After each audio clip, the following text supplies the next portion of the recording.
Let's see. Display, audio, desktop audio.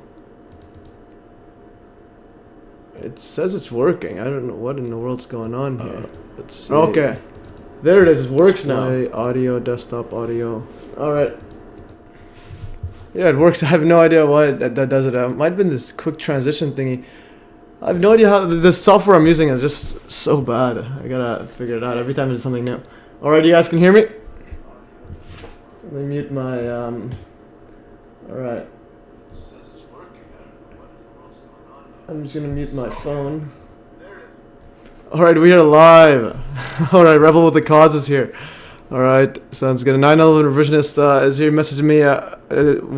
He seems to know sound, or are you just quiet? No, I'm never quiet. Alright.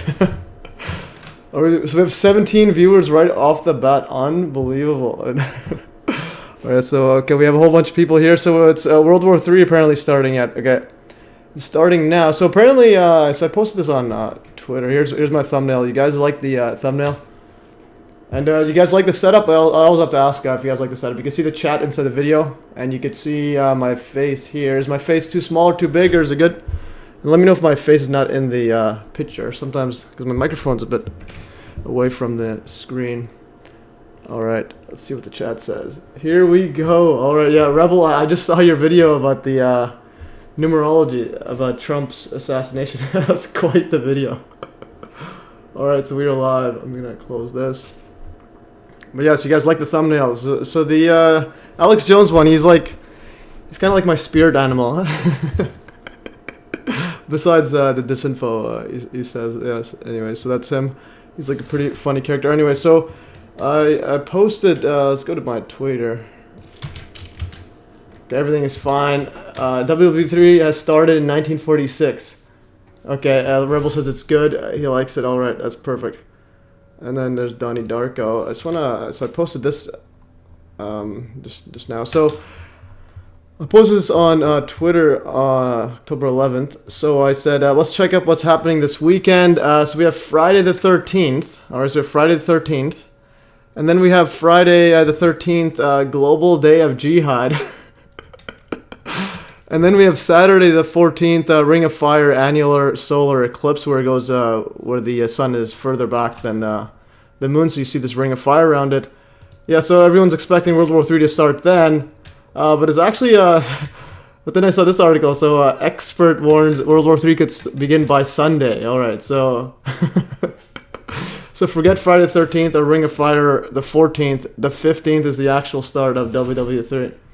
Alright, 9/11 revisionist says your bald head is too shiny, get some stage makeup. Oh, that is true, it is pretty shiny. Alright, so we gotta do something about that. Let me see how it looks like. I'll put my... Alright, it is pretty shiny. Alright, so we gotta do something, fix that up. If you have any hair you could send over my way, I'll put my address in. And also, just put it in the chat. So if you guys have any links or anything, sometimes the chat just deletes them. You could email me at MES... contact at mes.fm.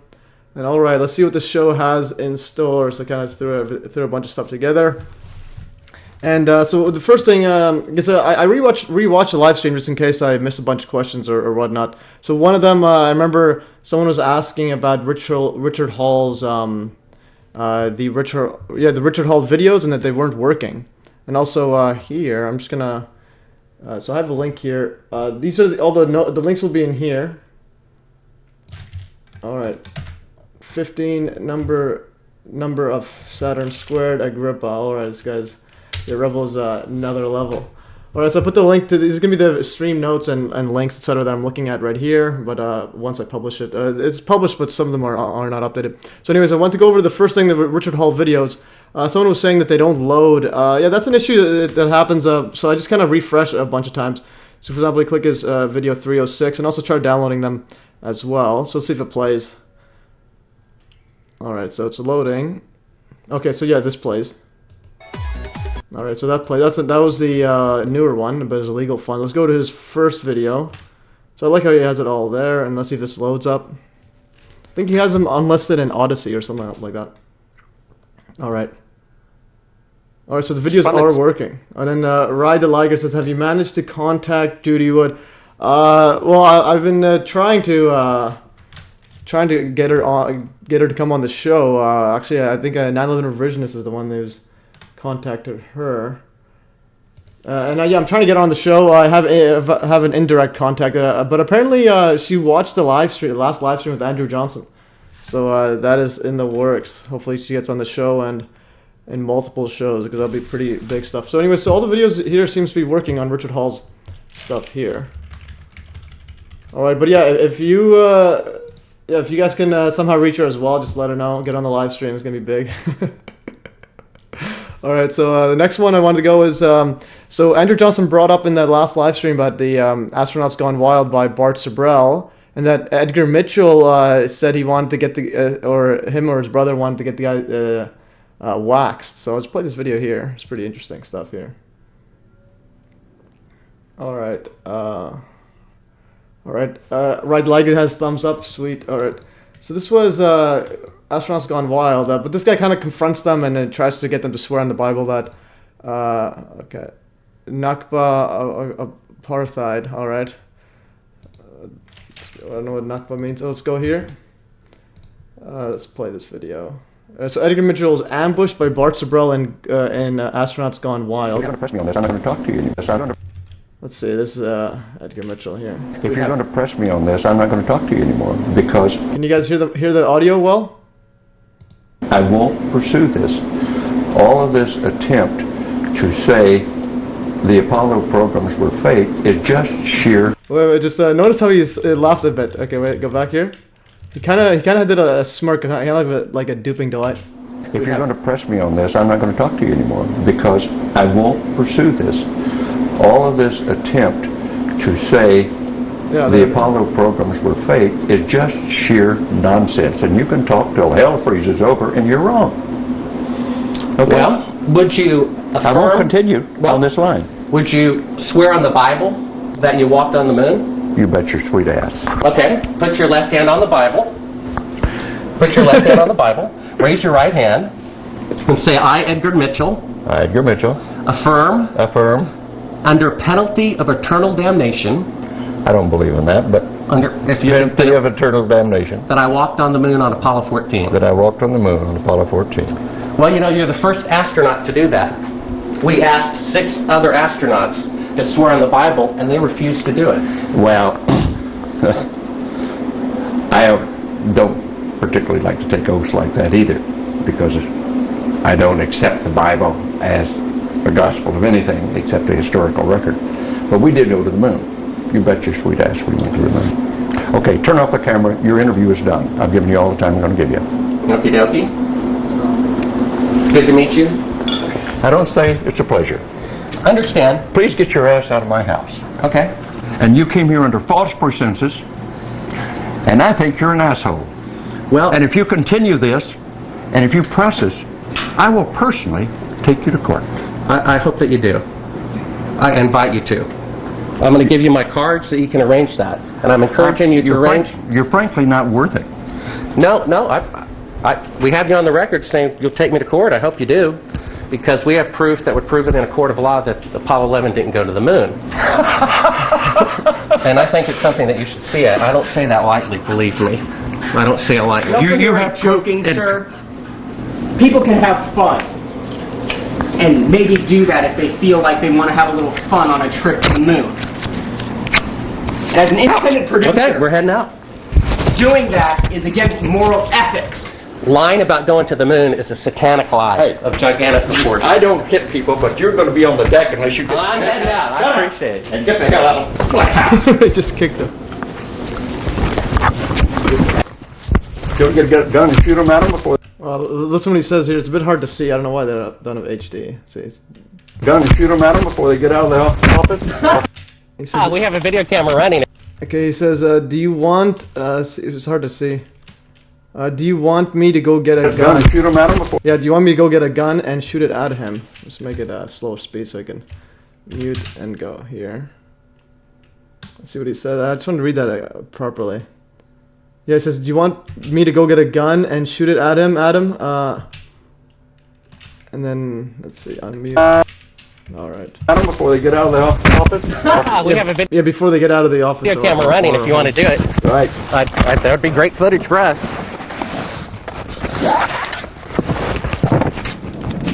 See you later. In court, I hope.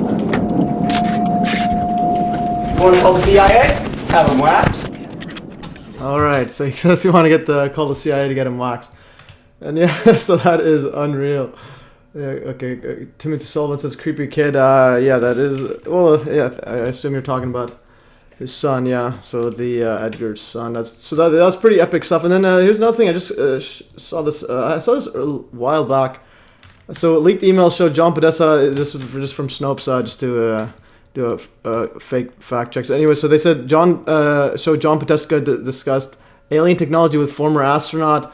So a retired astronaut with some eccentric views did attempt. So even Snopes said it, set up a meeting with Hillary Clinton's campaign chairman. But that's about as far as it got. So again, they did this mixture. No, that's not mixture. It's literally true that. So Edgar Mitchell, that same guy. Let's see here. So what's claim is right here. So on October 9th, 2016, WikiLeaks disclosed thousands of emails from the personal account of Hillary Clinton campaign director John Podesta, also a former counselor to President Barack Obama. Among those files were 2 emails signed by former NASA astronaut Edgar D. Mitchell from the email address Terra Billionaires, etc. So anyway, so Edgar Mitchell's emailing this highly likely pedo. I have to say highly likely for legal purposes. Let's see, I think I had a tweet about Edgar.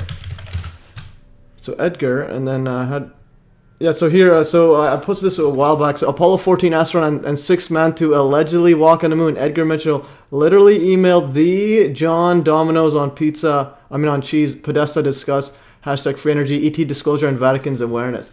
So this is what Edgar Mitchell, the guy who was threatening to basically take out that Bart Sibrel for asking him about the moon landing. So he says, subject email for John Podesta from Edgar Mitchell.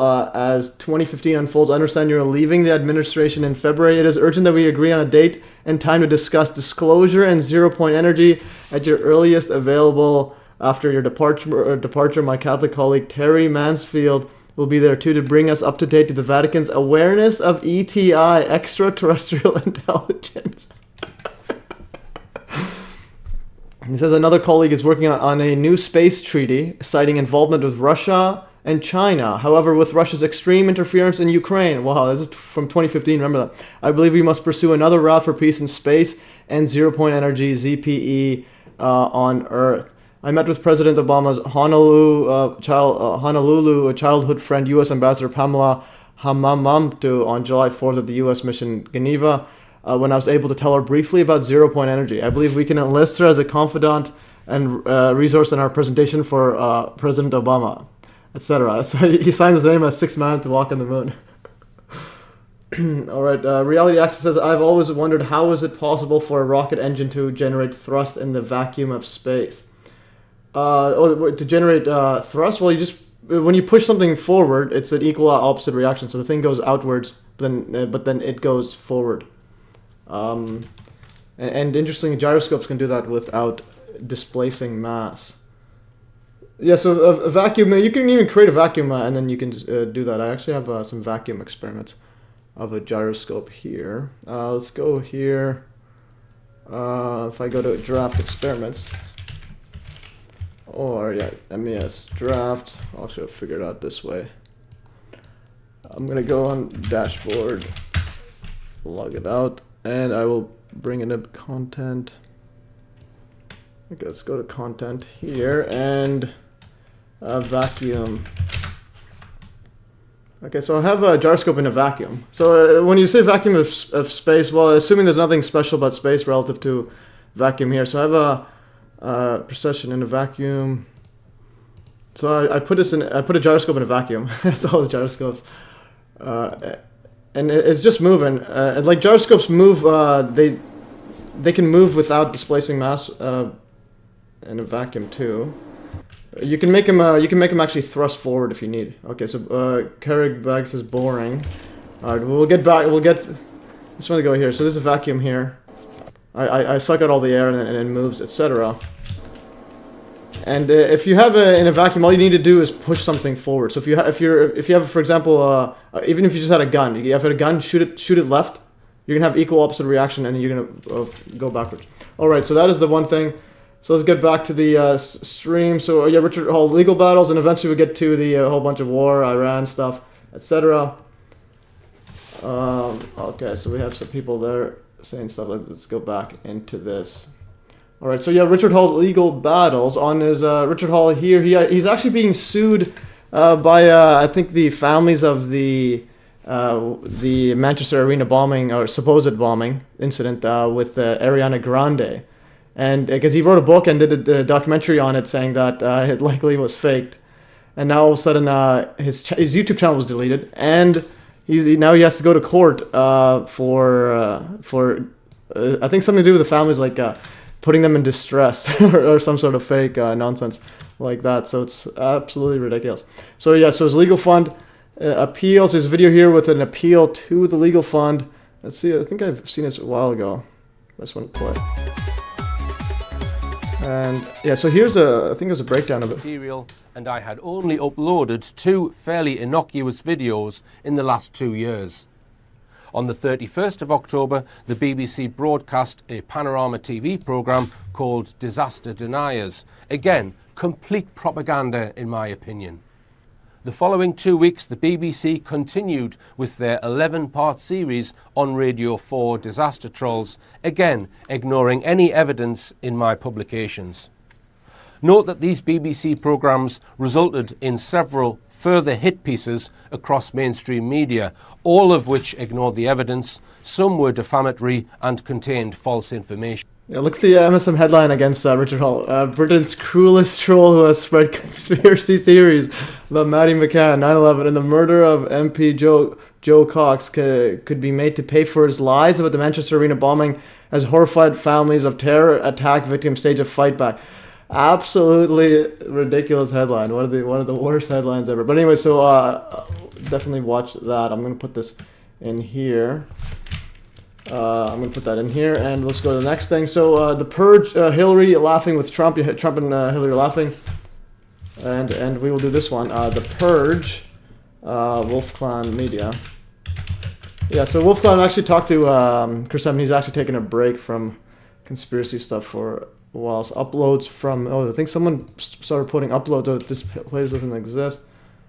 We have to find Patreon full documentary. So you gotta start downloading. Whenever you see a documentary that's pretty epic, just start downloading it, because it's absolutely, everything's getting deleted. That's a resume video. And all of a sudden, unlock the full video. You have to unlock it. the purge began. Alright, so you gotta join Patreon to get it. So if anyone has a Patreon on his, yeah, so I can't watch that here unless someone has it on BitChute. Site BitChute. The Purge. Wolf Clan. Yeah, so yeah, this is ridiculous. I hate how everything just gets deleted, or even personally, just not making it very wide and public. Cause he had a great clip of Trump like making jokes and Hillary absolutely laughing it up. And this is right after he won the election, the fake election, the 2016 one. So supposedly they're enemies, and they're just having fun. Okay, Wolf Clan. Let's see if it's on BitChute. Alright, so it's not here, and it's gone. Alright, so if you got on his Patreon, just download that, and let's go. Okay, so next setup. Alright, so the next one, Purge Hillary laughing. It's on Patreon. I'll show you. Where's the Patreon? And I'll put anytime I see the stuff like this, I'll put the links in, so we always have a full-on track list of what we've covered. Okay, Sean RH says, I used to be a goldsmith, thinking about building a tiny gyroscope with the main disc made of platinum. Can display some interesting behavior. Yeah, for sure. Someone actually messaged me on I think Rumble, saying that he started building a gyroscope because of my videos. Gyroscope. Peep Scott. Okay, so there's one here. So this person on Rumble commented, a lathe, Eric Lathwaite is, so a lathe is something that spins fast that people use to make things, and you already know what weight is. Professor Lathwaite, that's an interesting name, Name suits him more than you know. The professor has become one of my idols thanks to you, MES. I can't wait to show you my force procession gyro thruster. I'm waiting on parts in the mail to build my Mark II model. All right, so Sean, so you have some competition here. And this guy's trying to build a gyroscope anti-gravity device. All right, so the next, I'll actually go over some of the thrusting stuff. I posted in my anti-gravity part 6 video, and it's pretty straightforward. But if you look at a gyroscope, it's actually doing thrusting inertial propulsion just by precession, which you need a keen eye for that. Okay, all right, so Israel WW3. I didn't have time to get some links in here, but so this will be, some of it will be improv. Let's see, WW3. Let's see, Israel. Let's see what I posted on Telegram. Oh yeah, so one thing you can do is, so the stats are here. So last week on Saturday, the supposed paragliders, the supposed Hamas started World War III with paragliders like this. All right, and then they supposedly went through like billion-dollar funded Israel and started shooting up people. And then obviously the next step is, well, just take over, completely take over Hamas. So you have stats here. So here's another thing. A lot of news ones, they don't actually put some proper context going on. So we could click the live stats right now. So I wrote here, Wikipedia already has live, quote, war stats. It's not a war yet, but a complete scripted handover of Gaza to Israel. But again, Israel, Gaza, Palestine, the leaders of all countries all working together. So there is no Gaza versus Israel. It's the people on both sides being brainwashed to fight each other by their own puppet leaders. All right, so if you go to the Israel-Gaza stuff, and so Wikipedia has live stats as if it's like some sort of a football game or something. So you have the belligerents, or the sides. You have Israel, you have Hamas, Islamic Jihad, and then all these other ones, Hezbollah. So they already have the stats sheet on there. They're both in their own locker rooms and their own, etc. So you have these are the leaders, commanders and leaders, Benjamin Netanyahu. Okay. So the thing I wanted to go over is strength. So you have 529,500 total IDF, or Israeli Defense Force fighters. So you have 500,000. Then you have this Al-Qassam brigades, or Hamas, or whatever this is the military wing of the Palestinian organization. Yes, Hamas. So it's a military of the Hamas. 40,000. So you have 500,000. You have 40,000, and apparently 2,500 infiltrated Israel. And then in the Gaza Strip, you had 2,215 were killed. So these are of the Hamas killed by Israel. And then in Israel has 1,300 people killed, 3,400 wounded. But then look at the Hamas side, or the Palestine or the Gaza side, 8,700 wounded. And you have 423,000 displaced, all right? And this one, 26,000 displaced, 200 abducted. Supposedly, so again, the numbers are all probably all just, it may be fudged a bit, but not too much. But the big one is you have 10x the amount of people displaced. So again, the whole idea is just clear out Gaza, and then 1,000 militants killed inside Israel. So you already have more people in Hamas / Gaza killed, and 400,000 displaced. All right, so I just wanted to show that it's not really a war when when you have just the soldiers alone are more than the amount of people displaced on the other side. All right, so we have that. And what did I want to show? And so also another thing I started doing is, let's see, Fox News. Okay, so I on my TV program, I actually got I started getting like I had 20 channels extra. So then I just started adding like mainstream news on there, just so I can do some intelligence gathering. And I went on Fox News. And I'm like, this is absolutely ridiculous. Well, all of them, CNN and Fox News, it's absolutely ridiculous. So you have, once you click on it, the first thing you'll see is just the same thing. Biden says Hamas attacks pure unadulterated evil, etc. And then the next thing shows up: Iran must pay price if one hostage is executed. And we'll do a whole lot of Iran stuff because that's the big one. And then Fox News on this one here. So Alan Dershowitz, he's also, I think he was Epstein's lawyer and Trump's lawyer. And this guy says, and Israel didn't know anything. The whole thing is scripted. There's the Prime Minister, Benjamin Netanyahu, I think he either indirectly or directly funded Hamas, and he even was quoted as saying he likes Hamas because it can thwart Palestine's goals, because Hamas doesn't really care about Palestine. They're just used as a tool to bomb to bomb the Gaza. All right, so this is Alan Dershowitz. So when I clicked on it, he was literally asking. So initially he was saying that. He was calling for censorship of any pro-Palestinian groups or any anti-Israel groups, and then later, this one right here. This was during the worldwide day of jihad, supposedly. And Alan Dershowitz again, I don't know how he keeps showing up, but he was literally calling for the complete wipeout of Gaza. Like he wanted to bomb them, basically like Nagasaki. And this another Fox News clown. This guy was literally calling Israel to turn all of Gaza into rubble like the Nagasaki atomic bomb. All right, and some interesting thing about Dershowitz. I don't know how he keeps getting everywhere. He should be in jail.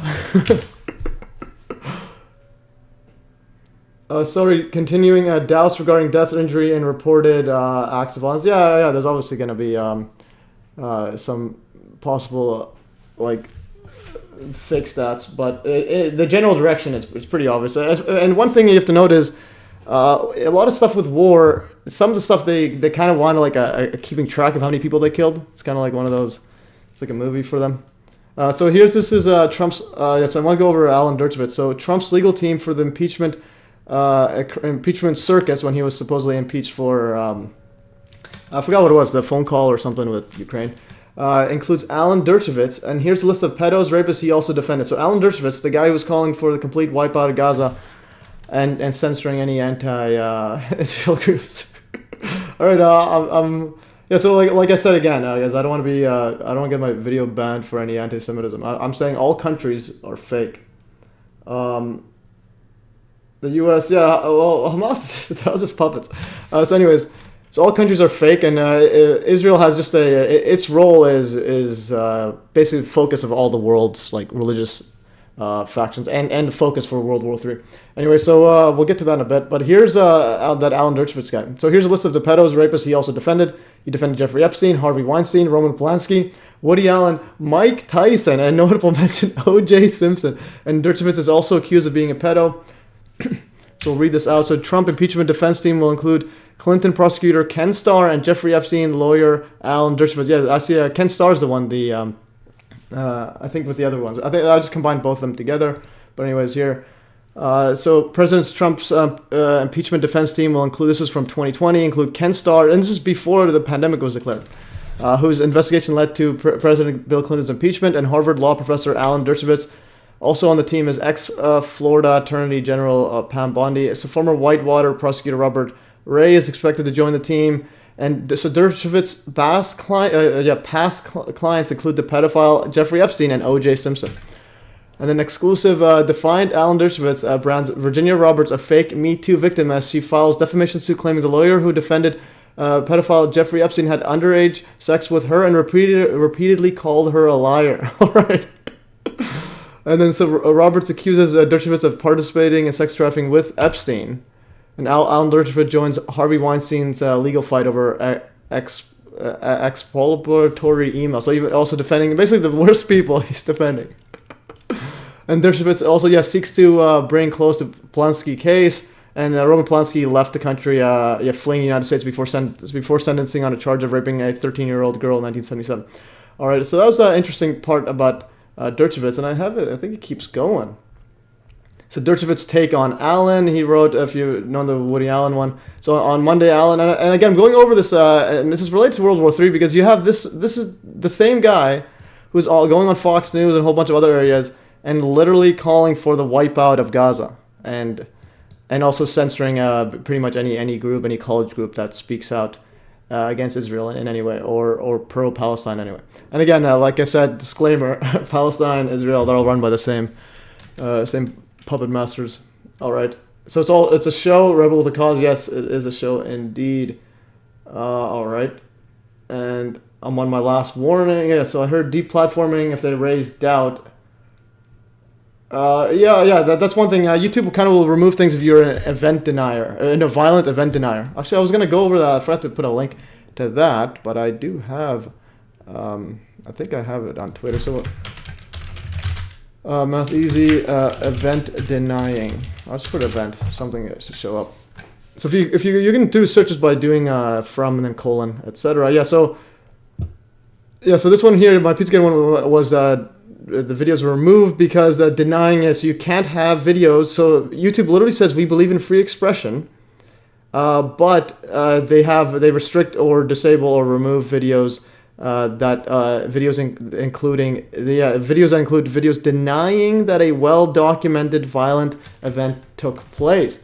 And getting to that, so if you were literally denying, see this right here. So the first casualty in war is truth, and you'll see. So MSM, the mainstream media, were literally pushing. This guy right here. I'll go through them all here. So yes, so one of Fox's first thing that shows up is so dozens of infants stabbed, shot, beheaded by Hamas. So you just get a news story like that, and then it keeps going on more. So Israeli babies beheaded by Hamas. And in the back here, this image is actually Gaza City. So this is bombed by Israel. Yet the headline is Israeli babies beheaded by Hamas. Like, what in the world's going on here? And then. Yeah, so here, and then lately, CNN says Israel cannot confirm the specific claim that babies were beheaded in a Hamas attack, an official says, contradicting previous public statement. So if you were to question it, if it got to the point where mainstream media all covered it, and if you say it didn't happen, you can get your channel deleted. Okay, this guy says Israel did 9/11. Well, Israel, like I said, Israel is a puppet as well. It didn't do it. It did 9/11 as much as Palestine did. The leaders, for example, if they're actually against Israel, how come they don't tweet about, or how come they don't talk about 9/11, like and the towers turning to dust? Do they not, like Andrew Johnson said, do they not have Amazon? Just go to Amazon.ca and look where the towers go. Does Hamas not have access to this? Do they not have access to worldwide classified information, public information showing classified technology used in 9/11? So the thing is, if you say Israel did 9/11, it's the same thing as saying Nigeria did it. How come the leaders don't talk about 9/11? So the thing is, it's either we're wrong or they're all in on it in a giant club. So hence, it's all a giant show. Anyways, going back to that baby eating one. So here, then the Jerusalem Post said that the Jerusalem Post can now confirm, based on verified photos of the bodies, that reports of babies being burnt and decapitated in a Hamas assault on Kfar Aza are correct. All right. I had another one here. So this is the thing with mainstream news. They all just repeat the same thing. So you have this guy saying recounts that atrocities were committed and it was booby traps, etc. Yes, it said up to 40 baby corpses and so on. And then babies, just talking about babies, including beheaded babies and children, etc. And they just repeat whatever the same. They just copy and paste. Then you have now the new social media is Twitter clowns like this guy. The "Show Me the Decapitated Babies" crowd is in dangerously close Venn diagram overlap within no way 6 million Jews fit in those ovens. All right. Now we're entering a new world of propaganda. Our purpose was to document the event. All right, Cosmos. Babies. Yeah, the babies in incubators is another one of those events as well. Well, there's, but even then, war. So people don't realize what war is. You're literally bombing entire cities, and also to fund that, you're spending millions and billions of dollars. So gradually, you're just inflating the money supply and making everything expensive, and your value of the dollar devalued. So then you're literally killing off like future generations, or just making them live in poverty.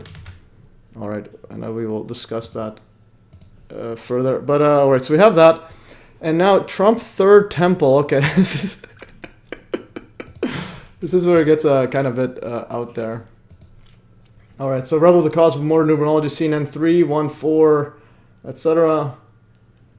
Wall humpers use human shields, and I'm just gonna close some stuff. All right, let's see what we have. Actually, go back to the Telegram. Yeah, so I didn't have time to put the links in here, so I'm gonna have to do some improv. And well, that's kind of why I like doing these live streams now. It's mainly because it's quicker to get more info out of there. Where's the search here? Search. All right, what am I searching here?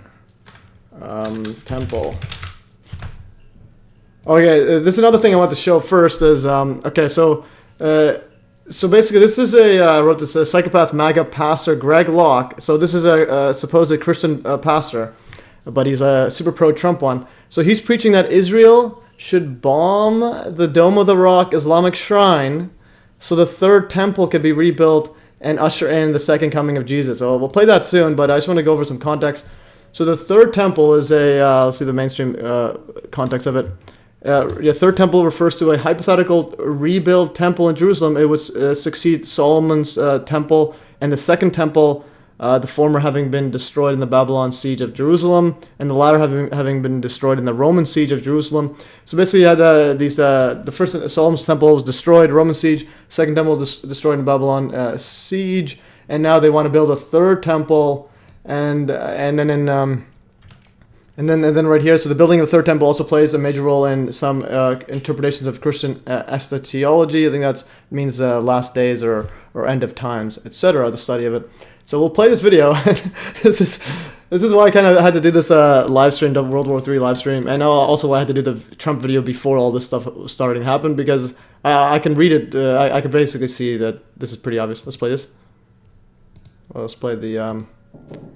Actually, I'll play it on the video here, just so I don't need to unmute the tab. So I got this from Donnie Darko, a legendary Twitter guy.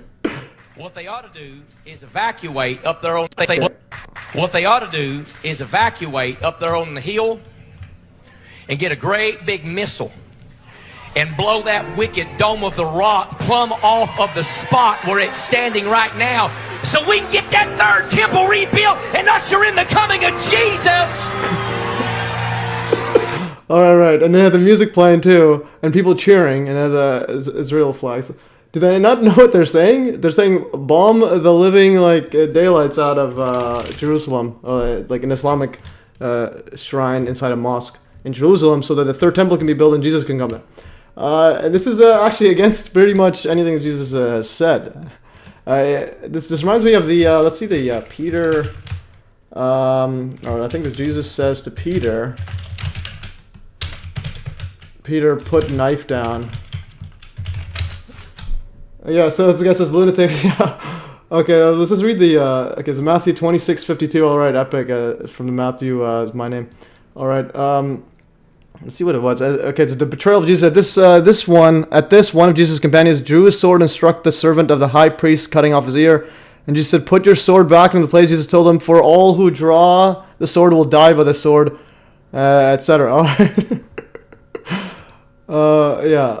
So, and then we go back to, so we have that. So that's what Jesus says. Is literally put the sword away. If you draw the sword, or if you draw the sword, you will die by the sword. Now we got this clown in a supposed Christian church literally saying, "Bomb the living daylights." All right, Timmy Sullivan says, "Jesus."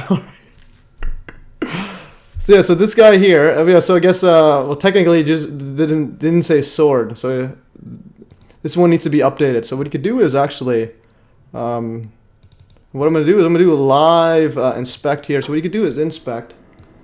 So I'm going to do a live updating of the biblical passage to make it fit the current times. So if we go here, where's the iframe? I just want to go here. Inspect. I'm going to make this here. Alright, I don't know why it's not showing. The div. Okay, so where is the thing? Span. It should be there. Alright, there it is. One of Jesus drew out his bomb and bombed the servant of the high priest, cutting off it, blowing. Alright, and then the next one. Alright, thing getting out of there. Alright, I'm just updating it so that so that it fits, because it didn't say sword, so the guy was probably thinking, alright. Jesus didn't say put the sword away. Didn't say put the bomb away. Alright, and you get the picture. He says at this, I just updated quickly here. At this one of Jesus' companions drew his bomb and bombed the servant of the high priest, blowing off his ear, etc. Just said put your bomb away. Alright, just to update it with the times. Alright. Let's play that one more time because this is absolutely ridiculous. And these especially the kids, like think about them growing up in this growing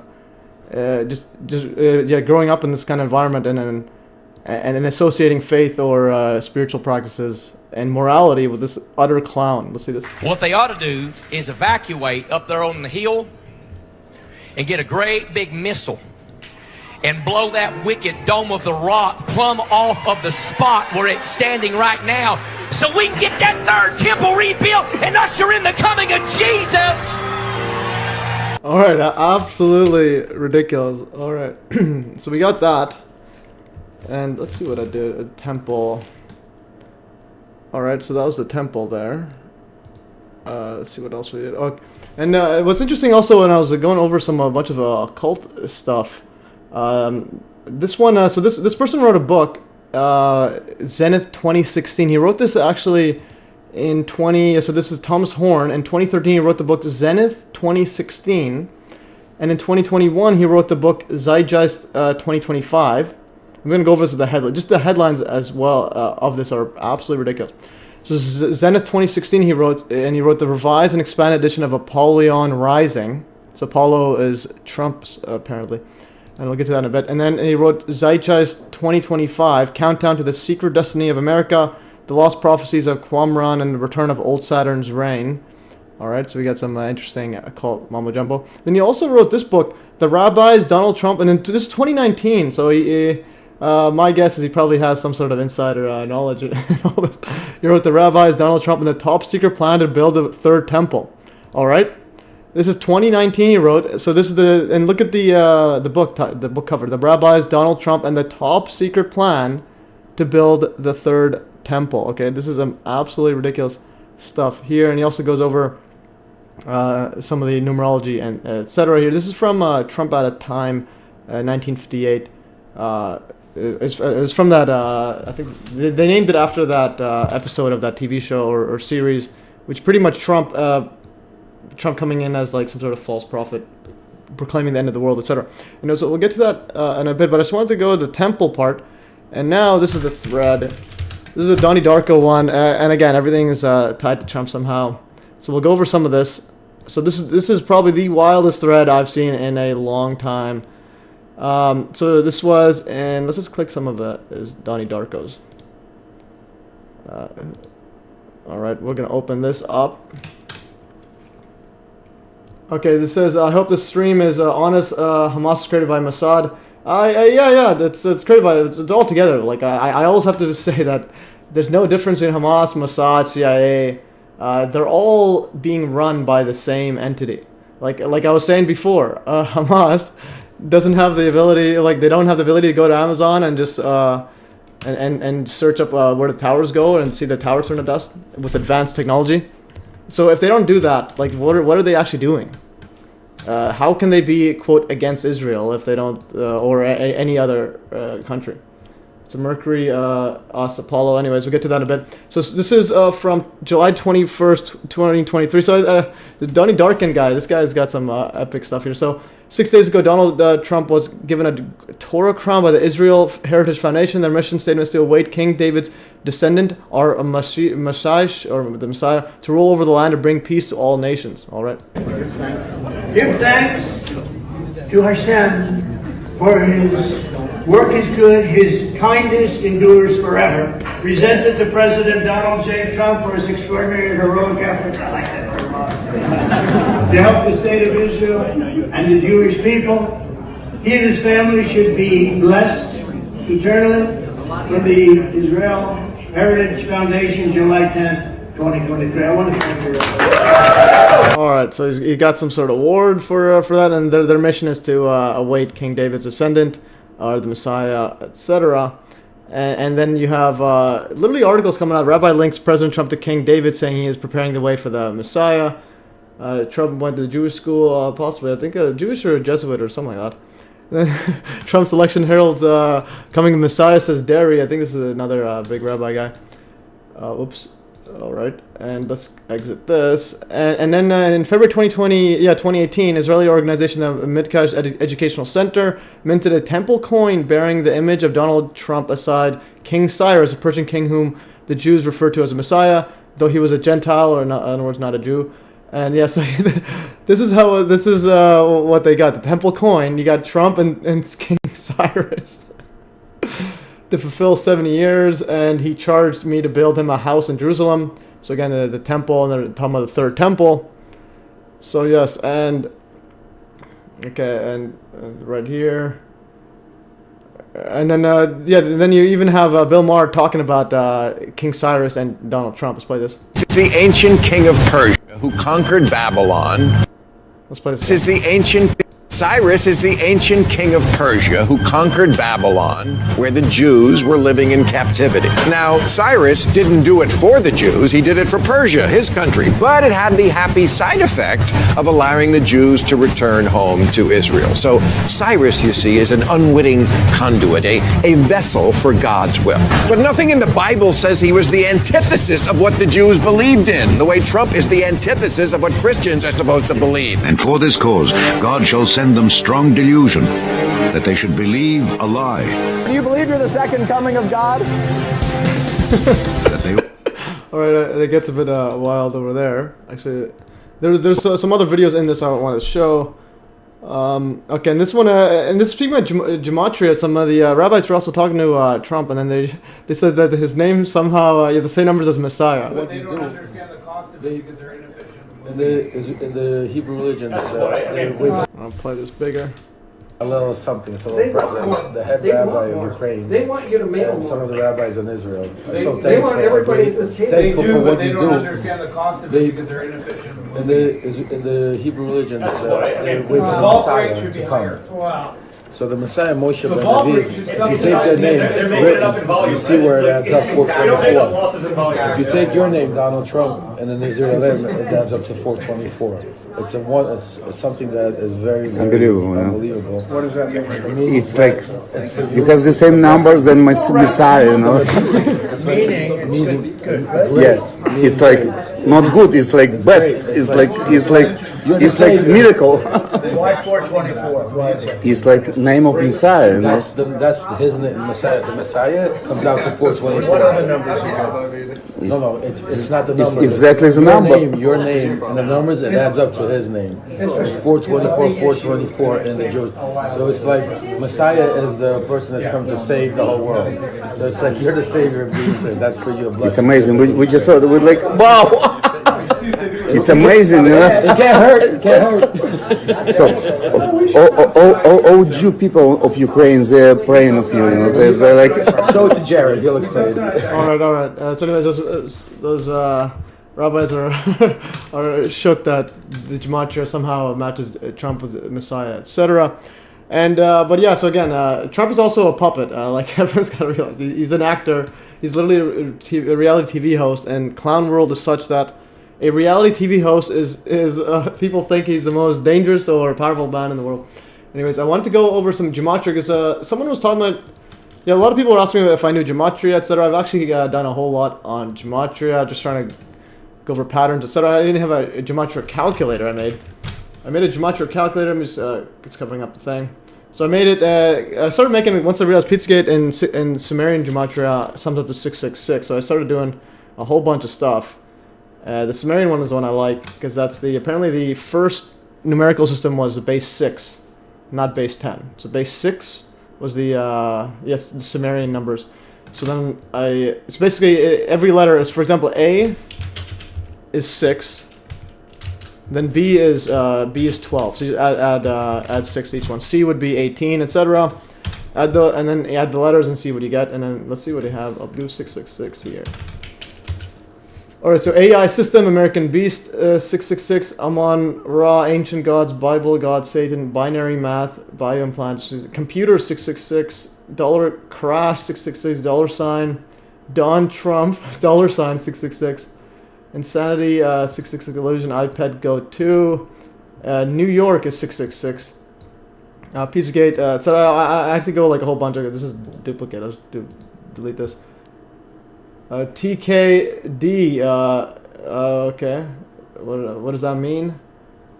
They're probably okay, now we're entering a new world of Also, Trump looks a lot like Elvis. Yeah, Trump has some similarities to other people. Okay, let's see. I'm gonna go. So if you guys want this gematria calculator, I'm just gonna open file. I'll send it to you guys. If anybody wants to go play around this gematria calculator I made, you can go and do so. And I'll put can view and okay, so no editing. So here's a gematria calculator if anybody wants. Alright, and there it is, a whole bunch of stuff in there. Alright, teleport, pictures. Yeah, vaccination is also 666. The NBA Finals, it's a Santa Claus 666. Alright, Piolo, this is the Canadian conservative leader, Pierre Poilievre, or whatever pronouncing it, 666. Alright, so that was interesting. New Mexico 666. And I think internet as well, or something like that. But anyways, I'm just gonna undo this. And let's see, this one, largest to smallest, just so we have some 666s here. And then going reverse, nuclear, Lucifer, Bitcoin. Yeah, Bitcoin, no, Bitcoin was 702. All right, so just exit this, and I think I put gematria somewhere here. Gematria, okay, I didn't have gematria here for some reason. I will just put it in the bottom. 30, gematria. Alright, gematria calculator. I made it because, yeah, like so you could save them as well. Alright, and the next stuff. Also, going back to the 2025. So, the 2025 is an interesting year. And so, moon landing in 2025. Yeah, so this was here. So, the moon landings, they're supposed to be landing on the moon again.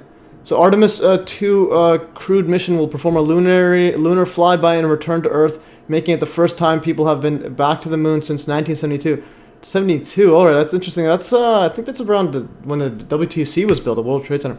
So this will pave the way for Artemis 3 in 2025, which will be the first crew landing on the surface in 53 years. Alright, so keep in mind 2023. Okay, I forgot about this. I'm going to copy message link. I'm going to put this in my 2025 links. Alright, so 2025. Also, yes, Rebel of the Cause is Trump's mom's name Mary, father's name Middle Christ, etc. And I'm actually, yeah, so here I actually posted your video. I actually downloaded the whole thing just in case something happens to your channel. Going back here. So Rebel, here it is. I posted here the one email you sent me. And I'm going to copy this. And so this is the one that you went over a whole bunch of numerology. Some of them were pretty interesting stuff, pretty ridiculous. Alright, so I am waiting for September 2023. Yes, September 2024. And I'm September 23, 2023. Dan Plemick, much respect to Matthew's solution. Thanks a lot. Let's just check out the live streaming stats. 48 viewers, congruent, unreal. 47. That is epic stuff here, and that kind of reminds me of this comment. Bad words were said. Okay, so I posted those MES links. So MES got haters hating on me in other people's DMs. This is actually a 9/11 revisionist DM. This Twitter clown I blocked. He started commenting to. He messaged 9/11 revisionist, and then he wrote, "It's like yeah. So P.S. I should have known the autistic kid obsessed with math who has amassed 50K subscribers while simultaneously confusing his viewer base with the thousands of math exercises as a plan. Maybe when he's not averaging 48 viewers on a live stream resulting in exuberance, he can settle down." Alright, going back here. 48. Okay, we got to get to the 50, guys. A link to the channel. Which channel? To the channel video? Which one did I post here? Okay, that's the channel video they're asking. Of the coming vaccine. But anyways, going back to the comment here. Yeah, he can settle down once he's not excited about 40 viewers. I have 48 now. And then settle down, put a shirt on. I love a shirt. I only had the shirt off for the first live stream. And read the actual words in the effing sentence, at least very least turn down his scatterbrained meth tweaking, surfing of the internet. Going off to numerology, Trump's birthday, and gyroscopes. That all right. All right, that is next level stuff there. And all right, also one pushing this. All right, so we have a bunch of stuff here. Okay, we're gonna skip a whole bunch of stuff going into 2025, because this is some epic stuff here. So we have the 2025. So we have 2025, the Artemis moon mission is going to land. The moon landing is going to be on 2025, and 2025 supposedly, assuming Trump wins with his first of his assassination. Let's go to fake assassination. All right. So the numerology expert with Rebel of the Cause posted Trump fake assassination. Let's go back here. So this is the one he wrote 2023. And that Trump assassination day 26 is, no, I think he meant when he gets risen from it. All right, let's go back to the original. Let's go here. All right, so Trump's fake assassination will happen on the 23rd September 2024, dead. Then for 3 days, rise ups again, 26 September 24. And in the video that he sent, he put some context to it, so now actually makes some somewhat sense. You'll have, so I think, yeah, Aquarius is going to be the new sign. I forgot what was the one before. Let's go open the link. And then where's the Aquarius? I forgot what was the what's the sign we're on now? Pisces or something? I have like Aquarius. Aquarius. All right. Aquarius the line. Which is this line here. Yeah, so I think we're Pisces and we go to Aquarius. We've been in Pisces, we're going to enter Aquarius.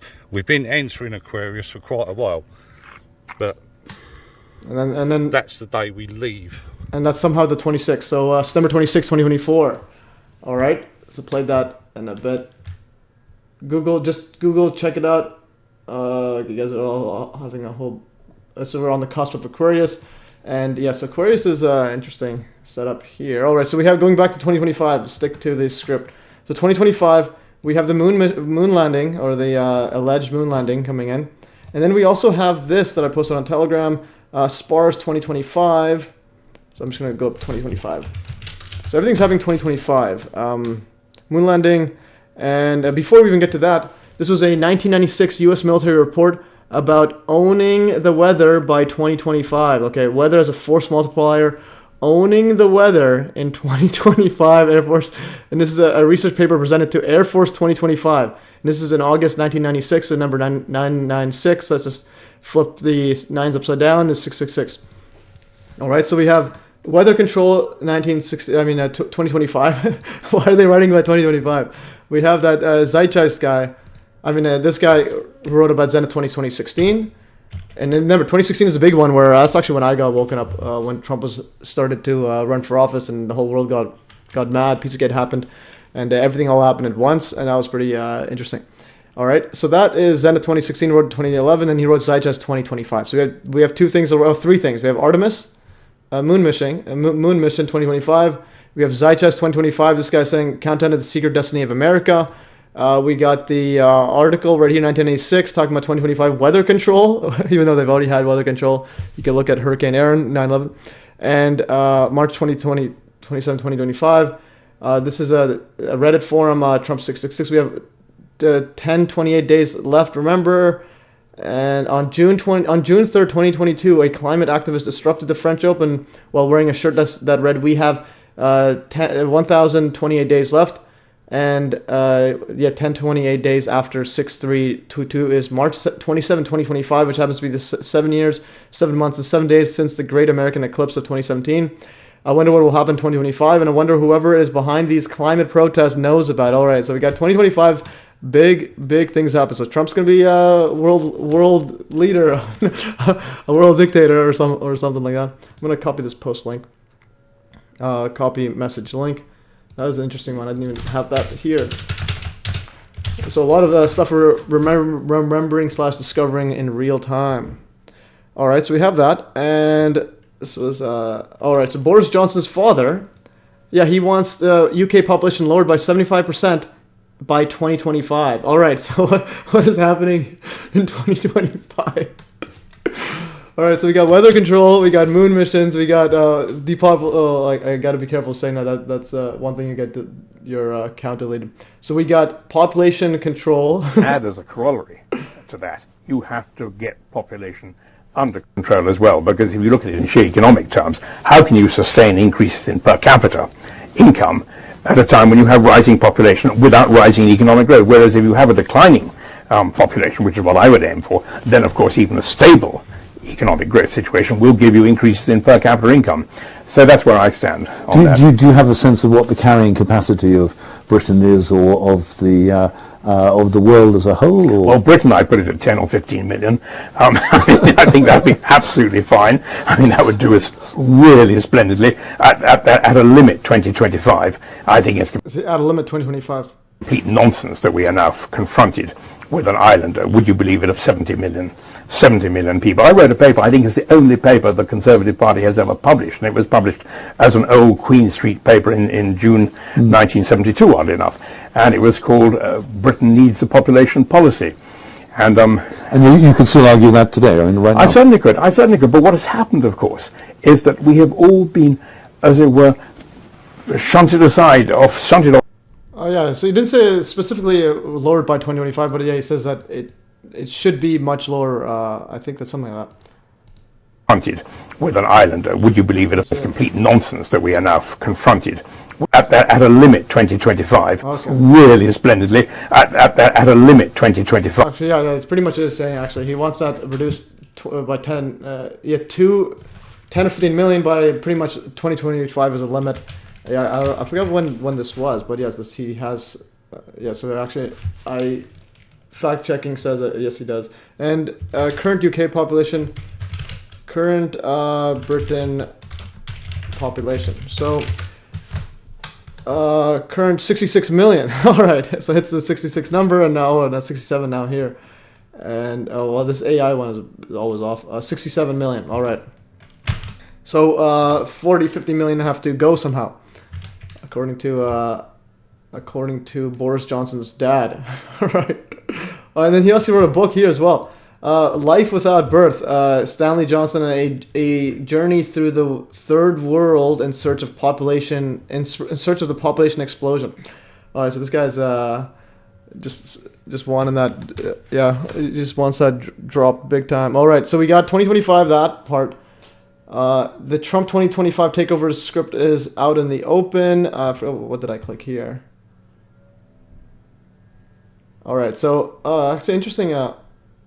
So the mainstream news is also warning about GOP taking over the voting machines, etc., so that Trump becomes 2025 president again, and then January 6th, and also some other stuff like that. Anyways, going over back to the stuff here.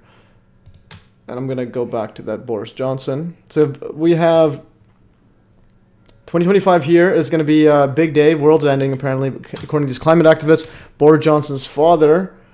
I'm just going to copy all these because I may do a live stream on predictive programming in the future. Or just something on 2025. Zeitgeist 2025 live stream. All right, so we have that. And then SPAR. Yeah, there's another one. Is SPARS 2025. All right, so in SPARS 2025, this is supposedly you'll have the scenario of another supposed virus or something like that.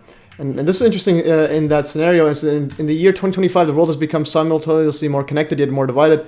Nearly universal access to wireless internet and new technology, including internet accessing technology, IAT, thin, flexible screens that can be temporarily attached to briefcases, backpacks, or clothing, and used to stream content from the internet. All right, so we got the streaming done. Has provided the means for readily sharing news, information. However, many have chosen to self-restrict the resources they turn for information, often electing to interact only with those whom they agree. All right, so you guys are only here because you guys agree with me. This trend has increasingly isolated cliques from one another, making communication across and between these groups more and more difficult. And then from a government standpoint, the current administration is led by President Randall Archer, who took office in January 2025. Archer served as vice president until President Jacqueline Bennett, so you have a female president, 2020 to 2024, who did not seek a second term due to health concerns. And then, yes, you have the female taking over. So she was vice president. No, actually, the man was vice president Archer until the woman stepped down. So we might have whatever the vice president's name is. I forgot her name. Anyways, the two remain close, and Bennett acts as a close confidant of advisor to it. And I'll go back here. Vice president. Oh, Kamala Harris. Yes, I forgot the name. Kamala Harris. And then double mask and quadruple vaxxed Biden just tested positive for COVID. All right, so that is interesting. So that was the SPARS one. I have a better link here. I'm gonna start clicking the links I have here. First, I'm gonna open this, so we have all the train of thought into one instead of searching them. And yes, anyways, how are you guys liking this live stream so far? Am I going off on a tangent? 45 or 44 viewers right now.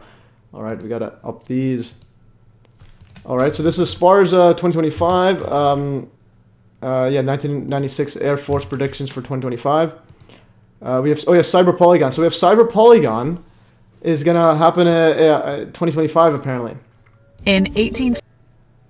Oh, this is Cyber Polygon 2025. This is talking about a solar flare. Okay, so this is we'll go to Cyber Polygon soon. This is mainstream physics one saying a solar flare can take out all of the communications, etc. And let's go back here, Cyber Polygon. So what else do we have? And then also we have the solar cycle, Solar Storm 2025, aka Cyber Polygon coming around July 2025. All right, so we have that. I'm gonna go and click this. Why does it keep opening? Solar Storm. All right, we'll go here. Very impressive stream. You combine all the different fields of conspiracy theories. Yes, yes, indeed. Because you gotta realize, like the reason why I've avoided conspiracy for a long time is because I knew, like I have a hard head. So like if I'm talking about something, I gotta know what I'm talking about. So I'm not gonna just deny something that I didn't look at. That's why I basically never looked at conspiracy. But then once you look at it, you gotta ask yourself, is it true? Is it true? If it's true, that means you have extra information that you can use for predicting what happens in the future, and also what's happening currently and making sense of it. So a lot of people try to avoid conspiracy, but it's kind of like saying I don't want the solution manual. So if you're doing an exam, we'll call this exam of life, and then you see a solution manual on the ground, are you gonna open up and read it, or are you gonna say I don't want to look at it? I just want to live my life. I just want to do the exam accordingly. No, if you see the solution manual, you pick it up, you get all the answers. So if you realize the conspiracy is true, okay, now you have a different outlook. You don't need to be worried about what's gonna. Well, you don't need to be worried about not knowing what's gonna happen and questioning what's happening in the world, etc. Well, you'll still question, but from a different angle. For example, in 9/11, so the 10/7 PSYOP does the Hamas Israel mumbo jumbo. It's literally the same thing. So right after it, you'll have it's war. After Hamas catches Israel off guard, all the news was saying it's war. They got to go bomb the living daylights out of Gaza. And then in 9/11, you got the towers turning dust with this object there. It's still up for debate. And then the news right away says it's war. It's September 12, 2001. Nobody even knows what happened, and they just blame it already on Osama, and they want war. So it's the same thing. So that is called information gathering. I have been watching many others plus others. Check out Suspicious Observers. Okay, we're down 30 to 35% where we're in this magnetic field. All right, so we have that. Solar Storm, I want to search up. All right, Solar Storm. Yeah, so impact of Solar Storm 2025. Yeah, so that mainstream news and mainstream physics video is actually talking about solar cycle. It's coming for 2025. Threatens mass power cuts, communication blackouts, and trillions of dollars of damage back here on Earth. All right, so that's one way to stop inflation. You just destroy everything. Is the solution manual correct? Well, you gotta use your. Well, that's the thing. You could reverse engineer a solution manual. Like, all right, you could. Dr. Handbook is so that's the thing. A solution manual. Dr. Judy Wood's book is pretty much a solution manual for reality. All right, so we have that. All right, we close this. That's another thing we have. Oh yeah, so the SPARS pandemic 2025 to 2028 futuristic scenario, and this came out. When was the date of it? Or why does it? Oh, leave. But anyways, okay. So I hate when it does stuff like this. Interesting. The date they chose on their website. I'm gonna write 2025 SPARS web telegram. So. That's why you should be on my Telegram. You can always see stuff. So SPARS 20. Okay, and we'll go to this. All right, we're going back here. All right, yeah. So this was actually a 2017 fake simulation paper. Is literally COVID-19, and this was actually SPARS 2025, I believe. And then they also have everything covered. So conspiracy theories are proliferated across social media, suggesting that the virus had been purposely created and introduced to the population by drug companies, or that it had escaped a government lab secretly testing bioweapons. So they have the controlled opposition thrown in there as well. That's actually not what likely happened. Likely happened is there is no supposed virus, or ever was a supposed virus that does what it does. This is a particle. All right. Let's see what I got here. I'm gonna click on COVID Math Easy. All right, review of So I had here's a video if you haven't seen. I had a 3-hour video on review of paper of COVID quote virus isolation, and there's really not much isolation going on. It's public information, NYC records. Okay, I'll get to that in a bit. Andrew Johnson is the man. I used to watch him on Rich Planet all the time. He's legendary. Yes, he is. We'll get to this comment in a bit, but here is a playlist here. So I have a 3-hour video, and I put all the sections in here of what they do to somehow isolating this supposed virus. And here's the video notes. I'm gonna open the video notes, and there's literally nothing here. Okay, so we'll go paper results and see what we have here. So basically, they said, okay, this is a few sick people. They did some CT scans, and they saw something. In Wuhan, China, and then this is supposedly saying that okay, we did a cell culture and it somehow had the cells were dying, and then somehow it's due to a virus. So this is the kind of supposed evidence of a virus infecting cell cultures. All right, and this is the supposed evidence for a virus. It's just little particles that do nothing, and this black and white. They're heavy metal stained. They're electron microscope. And they're all dead. So there's never actually an image of anything being done. And they say this is isolation. They literally say this is isolation of the virus. But if you see it, it's a bunch of other stuff going on. And they point to these little things. So anyways, there's no bioweapon besides possibly the. Well, I don't want to get banned. That the man serving 24 is proven false. Hey, I'll get to here. So hey, MES, sorry I'm late. I heard from mainstream. I'll put that soon. I'm gonna put this in. Virus equals fake. Or hashtag team no virus. Because everything's covered. They like that paper literally has conspiracy theories about. Going back to the thing. Where's the web telegram? Yeah, this is the paper on spars. They literally include a section on how to combat conspiracy theories, saying it was created in a lab or was leaked, etc. And the same thing happening with COVID, mainstream, the alternative mainstream narrative, etc. And it's all mumbo jumbo here. And okay, actually, this is okay. I'll open this one later. That is going to be near the end of the video, Abramovich. All right, going back here. Okay, so we have the moon missions. So it's, like I was saying, 2025 is land in 2025 is when the Artemis moon mission is going to happen. So we got that. And then what else do we have? We have this guy won population control. Yeah, so a whole bunch of 2025 stuff going on. Check out Stefan Lanka. Yeah, Stefan Lanka is pretty cool. Could you respond to me? Yes. Oh yeah. So let's go back to the thing. So hey, Miss, sorry, I'm late. I heard from mainstream YouTube that the man serving 24 is proven false. No, not necessarily. It's you can even do a fact check here. Fact check 9/11 surfer. So you can see even the mainstream says the man safely surfed down the upper floors. The mainstream true or false, man caught in the explosion in one of the towers rode bits of the falling building down to safety. So Pasquale Baselli, here's even what mainstream says. Pasquale Baselli, Baselli, a survivor who claims to have been on this 22nd floor of one of the collapsing towers, lived through the fall with only minor injuries. But then Janelle Guzman McMillan, another survivor who was with Baselli when the tower collapsed, claimed to have been on the 13th floor with him. So he was found around 5th or 6th, or actually around 5th to the 10th floor. So in any case, it's either 13th floor or 22nd floor. And what did I have on the observable evidence documentary? Here's a playlist. What did I have on the surfer? Have it here. There's nothing above me. Let me just see what I wrote. This very. I just want to see what he wrote here. 27 to the 7th floor. So if the other person is right, it's the 13th floor. That's going to be 6 floors.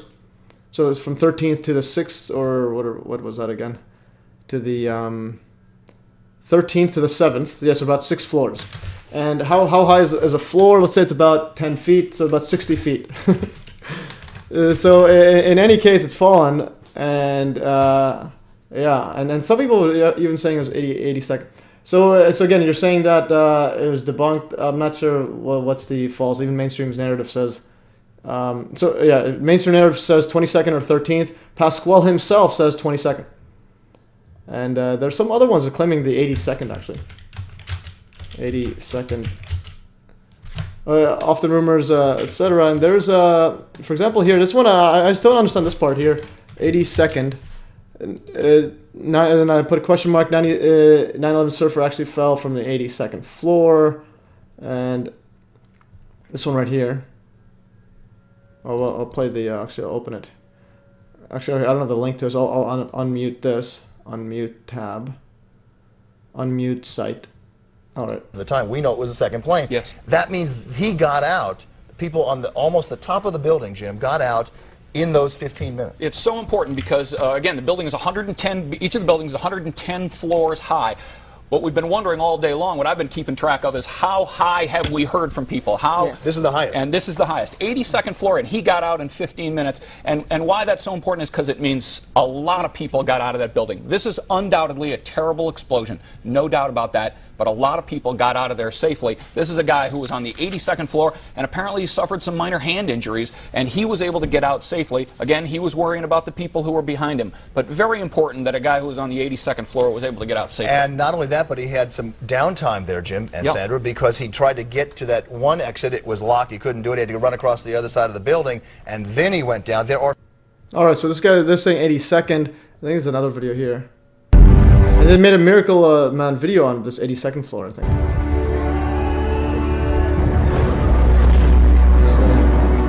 Very few made it out that morning, but this is the story of two that did. Port Authority police officers Will Jimeno and John McLaughlin. Nick Cage plays McLaughlin. Down at Ground Zero, where the rescue work is still underway. Eric. Well, John, the Miracle Man of the World Trade Center is... Whoops. I don't know why I did that. Officer and the Gun McLaughlin. Center has got to... Eric. Well, John, the Miracle Man of the World Trade Center has got to be John McLaughlin. He is a New York City Port Authority police officer, and the guys who rescued him say John McLaughlin was on the 82nd floor of this building of the World Trade Center, one of the towers, and he rode that building down into the rubble from the 82nd floor. He was rescued just about an hour or so ago, apparently with only a broken leg. There was some consideration that they would have to amputate that leg. Some amputation equipment was brought in. It was decided that they did not, so he has been removed. His wife, I'm told, is 8 months pregnant. One of the miracle rescue stories that is going on here this morning. One of the things that I learned from talking with John was... Yeah, so they did a movie about this guy saying 82nd, but there's some confusion there. It might have been mixed up with the actual surfer Pasquale Boselli. And then this is, let's see what he says actually. Why is these ads? Okay, I got sent this by 9/11 Revisionist. So now we get into the stairs and we're going down. And it was fine until we got into like the... But anyways, that's 20 minutes here. I'm going to put this in the chat that you guys can see it. He's saying he fell from that height. And also here's the note, Paul Lovelace. Yeah, I just know it's an important point in MES overall theory. Well, they have to be careful about the word theory, because I'm not going over theory. I'm literally saying the evidence of what happened. This one, whether how this happened, this one or not, doesn't change the fact that towers turn to dust above them. And interestingly here, so like the towers actually turn to dust. That's the observable evidence. Like that, you see it literally millions, over 1 million tons of rubble, of building disappeared. Nowhere to be found besides dust, either in atmosphere or as on the ground. So like the evidence says towers turn to dust. How that happened, it's pointing to directed energy technology. So in other words, there's no theory. I don't know. I'm not theorizing what's going on. I know what happened. So then the thing is, what fits the evidence? The evidence, towers turn to dust. All right. So then the question is, what fits that? Okay, there's very little explosion sounds. There's no gravity collapse. It does not do that. Yeah, okay, so I agree. The towers did turn to dust. Yeah, so that's the key thing. So the towers turn to dust, and then you can from there try to speculate what fits that evidence the best. And a lot of it's classified text, so it's kind of going all over. And also, I want to show one more thing. I'm going to play the 9/11 Surfer video because this part right here, Surfer Mickey first the Mickey Cross, and then the Surfer. I had this 3-minute clip I posted of them. Both of them were in disbelief. The towers vanished above them.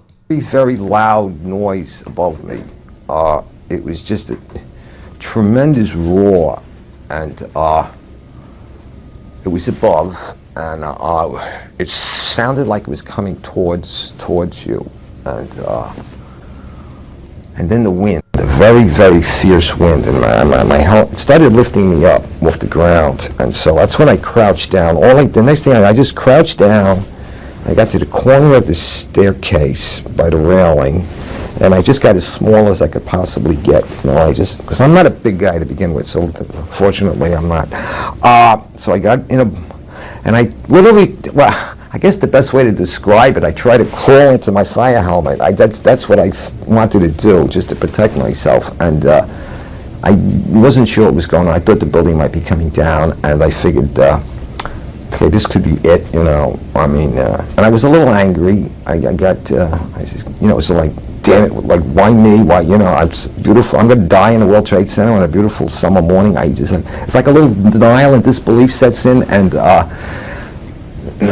so then I started getting hit with stuff. It was just debris was hitting me, and it went dark, and then the next thing was just total silence, nothing, no wind. No noise, no light, nothing. And then I started hearing noises. I started hearing like moaning, and guys were starting to communicate, yell out. These were the guys that I was trapped with. They're calling out, "Who's there? You guys are right." Blah. I just want to chime in here. So he was saved somewhere in there, although the building's gone. This is like the north wall, east wall. Notice the perfectly cut square sections on there. Well, they're not even cut. The bolts were actually removed, as I showed earlier. So, in other words, these aren't even bent or crushed. So what is that, or even blasted off? Like, what in the world is going on? How are they standing there? And why is there nothing in between? And then he was saved somewhere there. Blah, blah, blah, and this kind of thing. And I realized I was other people. I wasn't alone, because when you're alone in a situation like that, it's like existential isolation. It's like, and then when you find out you're with other people, it makes you feel a lot better. Even though you're in a very bad situation, at least there's other people. But then the strangest thing happened. This beam of sunlight came right in on us. All right, I just chime in as well. So there's people right here, and they're literally walking tiny bit above ground level. There's a ambulance right there. So the ground level's right here, and we're literally looking at pretty much nothing, like relative to the giant buildings. And also, there's no pancakes. There's no trusses as the mainstream narrative would have. And also, I'll go over the mainstream narrative. There's some viral fake physics videos going on. And also another point, so 9/11 Revisited says the real 9/11 surfer's wife is pregnant. Yes, so there might have been confusion in the early reports. It might have been talking about Pasquale Boselli, not the other guy. 8 inches long, but it was clearly sunlight. It was all dirty and full of debris, and it looked like pepper was floating around in it, sort of. But it was sunlight, and I'm like amazed now. It's a 110-story building above us, and I'm looking up at the sun. All right, so he says there's a 110-story building above us, and I'm looking up at the sun. And I'll go back to him in a bit. All right, and now this is the next guy, the 9/11 surfer. Structural engineer Pasquale Boselli, 9/11 surfer that survived a fall of 15 floors, landed near stairwell B inside the WTC-1 North Tower.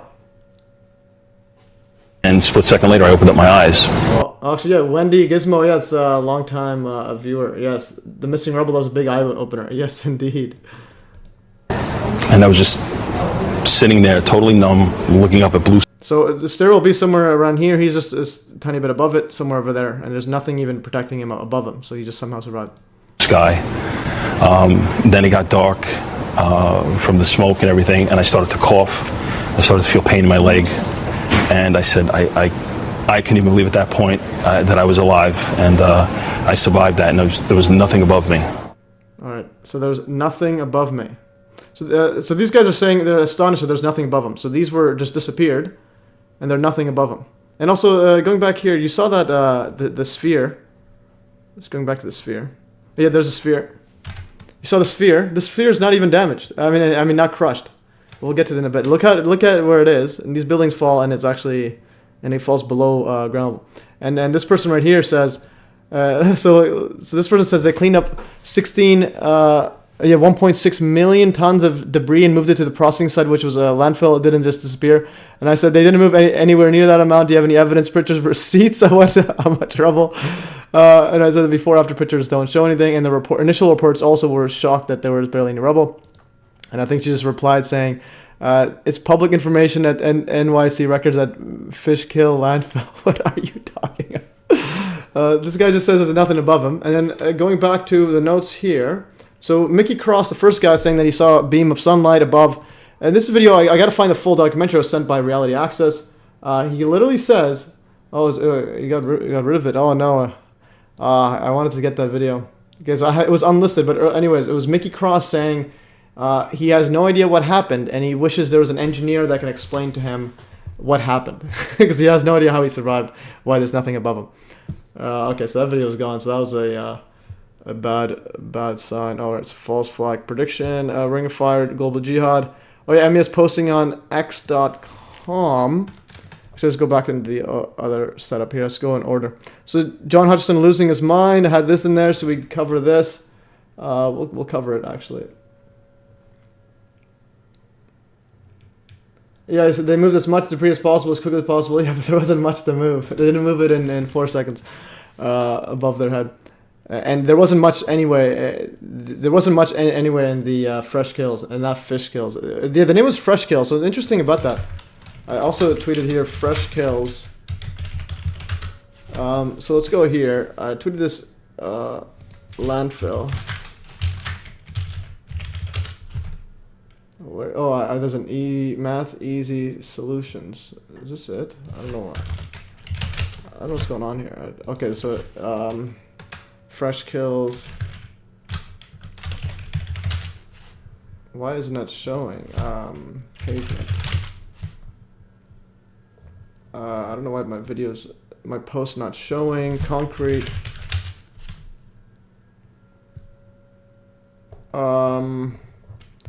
Alright, so I had a post talking about the fresh kills, and I have no idea why it's gone there. Kills. Let's go see if we can find it. Named fresh kills. Anyways, okay, so I don't know why it's not showing on my Twitter. Fresh kills 9/11 body remains inside pavement. Okay, so landfill has 9/11 remains, and probably so there's 9/11. So this is 9/11 remains possibly used to pave roads. So debris that may have contained bits of bone from victims of the World Trade Center attacks was used to fill potholes and pave city roads, according to court papers filed on Friday. All right, so that's a good search up there. Actually, we'll get to the Iran stuff there. Okay, from potholes. Let's see if I can find it. Potholes, find it. There it is. And I wrote here, so not only did the government murder thousands of its own people on 9/11 to justify genocide millions in Middle East, but the human body remains may have been used to pave roads and fill potholes. So this one here, pulverized remains of bodies from the World Trade Center disaster were used by city workers to fill ruts and potholes. City contractor says in a sworn affidavit filed yesterday in Manhattan Federal Court, 2007.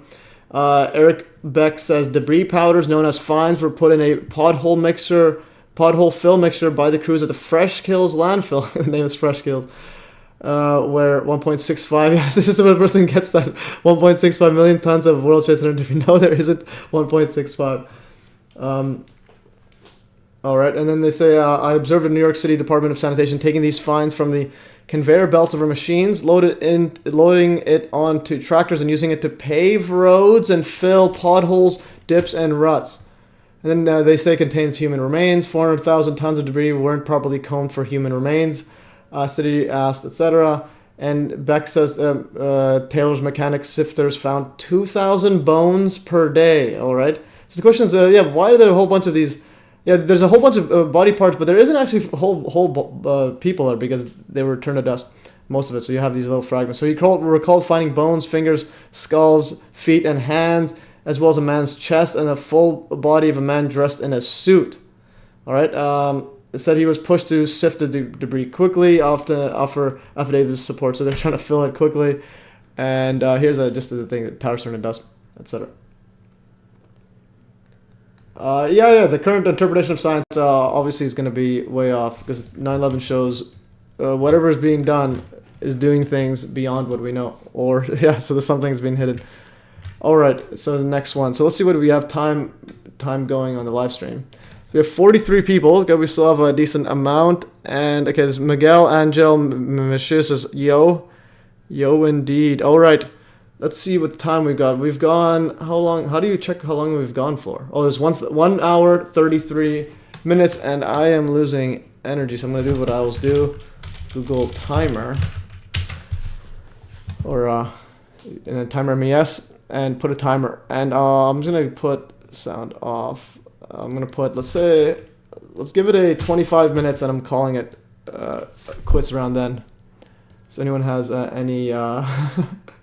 We get Black Box as people in 2008 the day Earth stood still, a nanorobot gets used, but in one scene you see street sign gets eaten and it rusts and crumbles first before disappears. Same effect, wrong cause. Yes, indeed. Okay. It's interesting. I was gonna go. Someone else was mentioning Back to the Future, and you've heard about Back to the Future. It's actually about Trump. Someone can put the comment again. I don't want to scroll all the way up. So Back to the Future is about Trump. But what's interesting is in The Simpsons had an episode of, let's see, so the Back to the Future, if you go to Donnie Darko, he has a lot of Back to the Future stuff. Let's go from, actually, Twitter, search Twitter, from Donnie Darkened, and then write, what was I going to write? I was going to write this. I'm going to move this over here. Is my face in the screen? How do I move it here? And then this is going to be Back to the Future. All right. Yeah, so the Back to the Future, a lot of it is Trump predictive programming, etc. He'll go over it. He has a whole bunch of stuff on here. So you have Biff to the Future. The main antagonist is literally Trump, Biff for President 1998. And the creators of Back to the Future have already openly stated that the antagonist Biff was modeled after Donald Trump. Here's a photo of Biff for president in 1988. All right, so the movie's about. I actually haven't seen it. I want to watch it actually, but I haven't seen it. But I've seen a lot of predictive programming stuff on it, and a lot of it is Back to the Future. There, Back to the Future, and Bart to the Future. And the reason I'm writing Bart is because if you go to the Simpsons episode. The Simpsons episode that that Trump is a president, Bart to the Future. It's called Bart to the Future, so as a play on words of Back to the Future. All right, and this was in 2001, I think. So in the year 2000, just before 9/11. You'll go to Wikipedia. So this was on March 19th, 2020. I mean 2000. This is called Bart to the Future, and then you have President of the United States. Lisa has become President of the United States, and this is the one where Trump's in there. And then Bart to the Future by critics. The episode attracted attention in the events leading up to the 2016 presidential because of the reference of the presidency of Donald Trump. So his reference is president. Episode heavily implies that the real estate mogul Donald Trump became president and caused a budget crisis that Lisa inherits. All right. So Lisa's president, and the former president was Trump. And the episode's called Bart to the Future, because Bart goes in the future, or I believe that's what it was, I forgot about it. And it's a play on words of Back to the Future, which is about Trump, and the creator said it's about Trump, all right? So this is some next level Simpsons predictive programming going on here. All right, I'll put this in here. All right, we are, and right on cue on the number 33, as Bart to the Future, actually no, 32, still.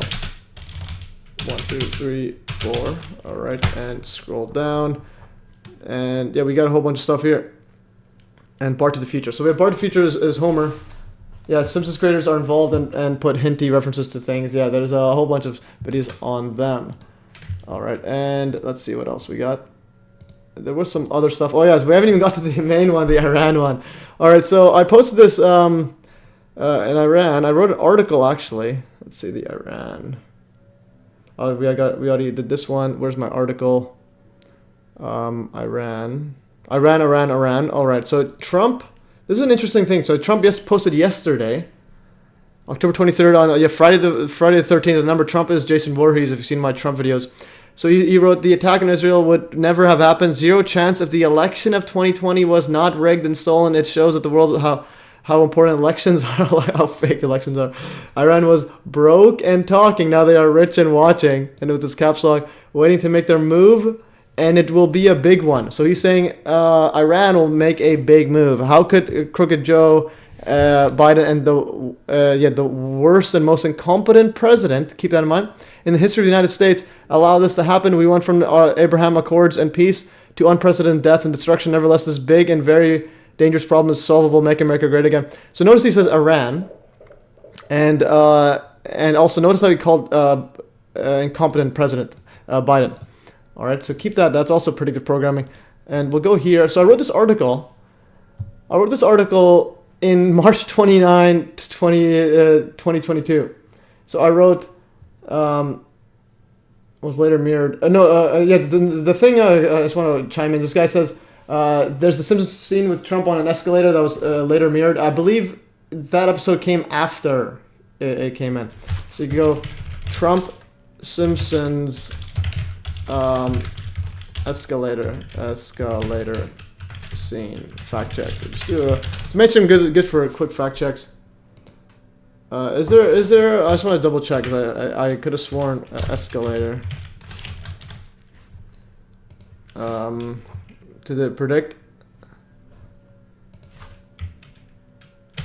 escalator? Why is this with above displayed? 2000, yeah. So this one right here. The main issue, documented did, but they did so by showing them the setting and pose at escalator while moving. Video touches upon. No, this was it. Video shows Donald Trump would announce presidency. Can I say? I believe this one is a fake one. Images on the left-hand side of the above display do not originate in 2000. However, they were taken from a short video entitled Trumpastic Voyage, which was posted to the Animation Domination YouTube channel on July 7, 2025, after Trump had announced his seeking presidential nomination. So this one is actually a fake one. I've seen a lot of people post this, but it's you can even double check that, but I'm pretty sure it's fake. So Snopes is good for some stuff like this, for quick, easily verifiable things. Yeah. So this one is 2015. It was posted, but it was after he was already announced. So it was after this footage. And okay, so going back to this, so I wrote this article just to show you that I have some sort of predicting abilities. So I wrote, from one scripted war to another, war with Iran is coming, and as the world is gripped with another scripted war, this time with a long-standing conflict between Russia and Ukraine, keep in mind what will likely follow next: war with Iran. And I posted this last year. All right, Andy D says Snopes is good for nothing. Well, yeah, little things. It's all right. But anyway, so I made this meme as well. So war, Ukraine-Russia conflict, and now you got Iran war. And Iran war literally means World War III. And this is where we're going to wrap it up eventually. So 2022, Iran and the bombs. I had a bunch of articles all pointing to Iran. So Iran, this was 2022. The Jerusalem Post, Iran is on its way to a nuclear bomb, and Israel is silent, and his opinion. All right. 2021, Biden bombs Iran, and message to Iran, Biden bombs Syria. All right.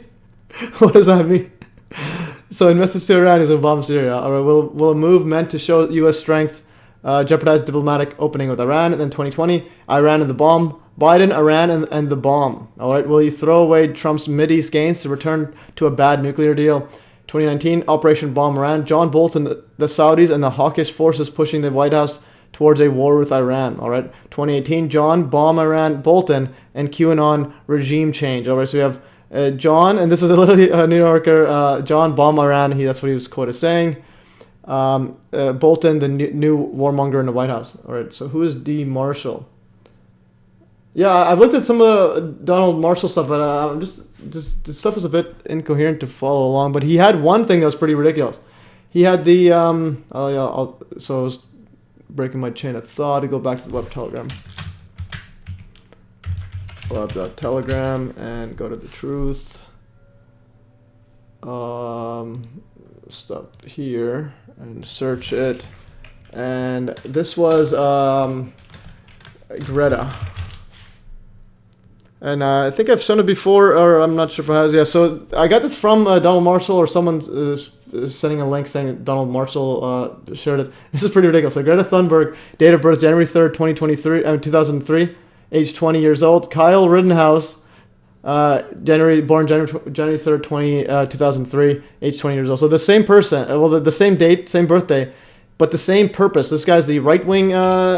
He's a right wing activist, the pro gun guy, and then this is the left wing version of Kyle Rittenhouse saying world's ending, climate change, etc.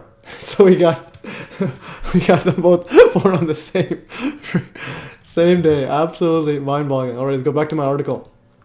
All right, so this is 2018. John Bon Moran, and new warmonger in the White House. So Trump hires him. In 2016, speaking to conservative political action conference. Anyways, and this is June 18, 2018. You literally have QAnon literally going saying free Iran, fight, regime change, people have the power, we stand with you, Q. All right, so you got the PSYOP saying go fight Iran. All right, and then 2017, this is bomb Iran. Israel and Egypt pressured Obama to bomb Iran. So now you have Israel and Egypt wanting to bomb Iran before nuclear deal. And then 2016, Iran and North Korea. Are North Korea and Iran in secret nuclear plot to wipe out Israel? Expert warns of the threat all over. We can keep going. So 2015, bomb Iran. And then this is, a New York Times says, to stop Iran's bombs, we have to bomb Iran. All right. War with Iran is probably our best option. This was Washington Post. All right, this is bomb Iran. CNN. At Christmas party, Bachmann tells Obama to bomb Iran. All right, so we have this smiley face saying bomb Iran. Let's go here. So Iran already passed nuclear red line, expert says. So it keeps going on. Bomb Iran into the Stone Age, initiate war with Iran. How I tried to bomb Iran into the Stone Age. This guy goes on Forbes and talking about how he was working. I was with the military and his goal was to bomb Iran to the Stone Age. All right. And this one is, pretty ridiculous. Here, this is how U.S. will start war with Iran. And this guy literally says it. I actually posted on MES Truth. I want to share mine instead. So I have a second channel if you haven't seen. Yeah, COVID 9/11, 1911. Yes, indeed. All right, so I have a second channel. This was to post like other stuff, but I'll start posting some more on it. Oh, let's go. MES. I don't know why it's not showing the truth sign anymore. Okay, there it is. MES Truth, subscribe to that one. And so I have posted, basically I post things from like other stuff that have a chance of getting deleted. So this was interesting here. So think tank. And this guy literally says, pushes for crisis initiation to start war with Iran. I should make a short section of this. The basis of intelligence is... Actually, it's a bit too long for this purpose, so I will go back to the article and we'll play this from... So here's how they're going to start the war in Iran. This was from the Washington Institute for Near East Policy, How to Build U.S.-Israeli Coordination on Preventing an Iranian Nuclear Breakout, with Patrick Clausen. Here's Patrick Clausen. He's going to tell you how we get into wars. Here we go. Ready? I frankly think that crisis initiation is really tough. Oh, God. And it's very... Crisis initiation. All right, so he already said crisis initiation. Is really tough. You know, starting a fucking war. It's hard to do it right. It's hard for me to see how the United States president can get us to war with Iran. Which leads me... So they want a war with Iran. Get us to war with Iran. All right. Which leads me to conclude that if, in fact, compromise is not coming, that the traditional way of America gets to war is what would be best for U.S. interests. What would be best for U.S. interests? That's how we get to war. These pathetic lambs and a waste fuck. How we get into war. I recall he had to wait for the Lusitania episode. World War I, you may recall he had to wait for the Lusitania episode. Some people might think that Mr. Johnson wanted to send troops to Vietnam. You may recall he had to wait for the Gulf of Tonkin episode. We didn't go to war with Spain until the until the Maine exploded. And may I point out that Mr. Lincoln did not feel he could call out the Federal Army until Fort Sumter was attacked, which is why he ordered the commander at Fort Sumter to do exactly that thing which the South Carolinians had said would cause an attack. See, that's how we do it. Lincoln did it. It's okay, you guys. This is what I do. What's the problem? I look like and Let's go. I look like Ralph Malph and. So, if in fact the Iranians aren't going to compromise, it would be best if somebody else started the war. One can combine other means of pressure with sanctions. I mentioned that explosion. Who's he looking at? This motherfucker keeps looking. Adderall. He's for CIA. He's looking at Sheldon. We could step up the pressure. I mean, look, people, Iranian submarines periodically go down. Someday one of them might not come up. Who would know why? We can do. Yeah, Jimmy Dore's down with them. Jimmy Dore, he's probably control the opposition. Or like, well, he is unintentionally at the minimum. But anyways, had some good stuff there.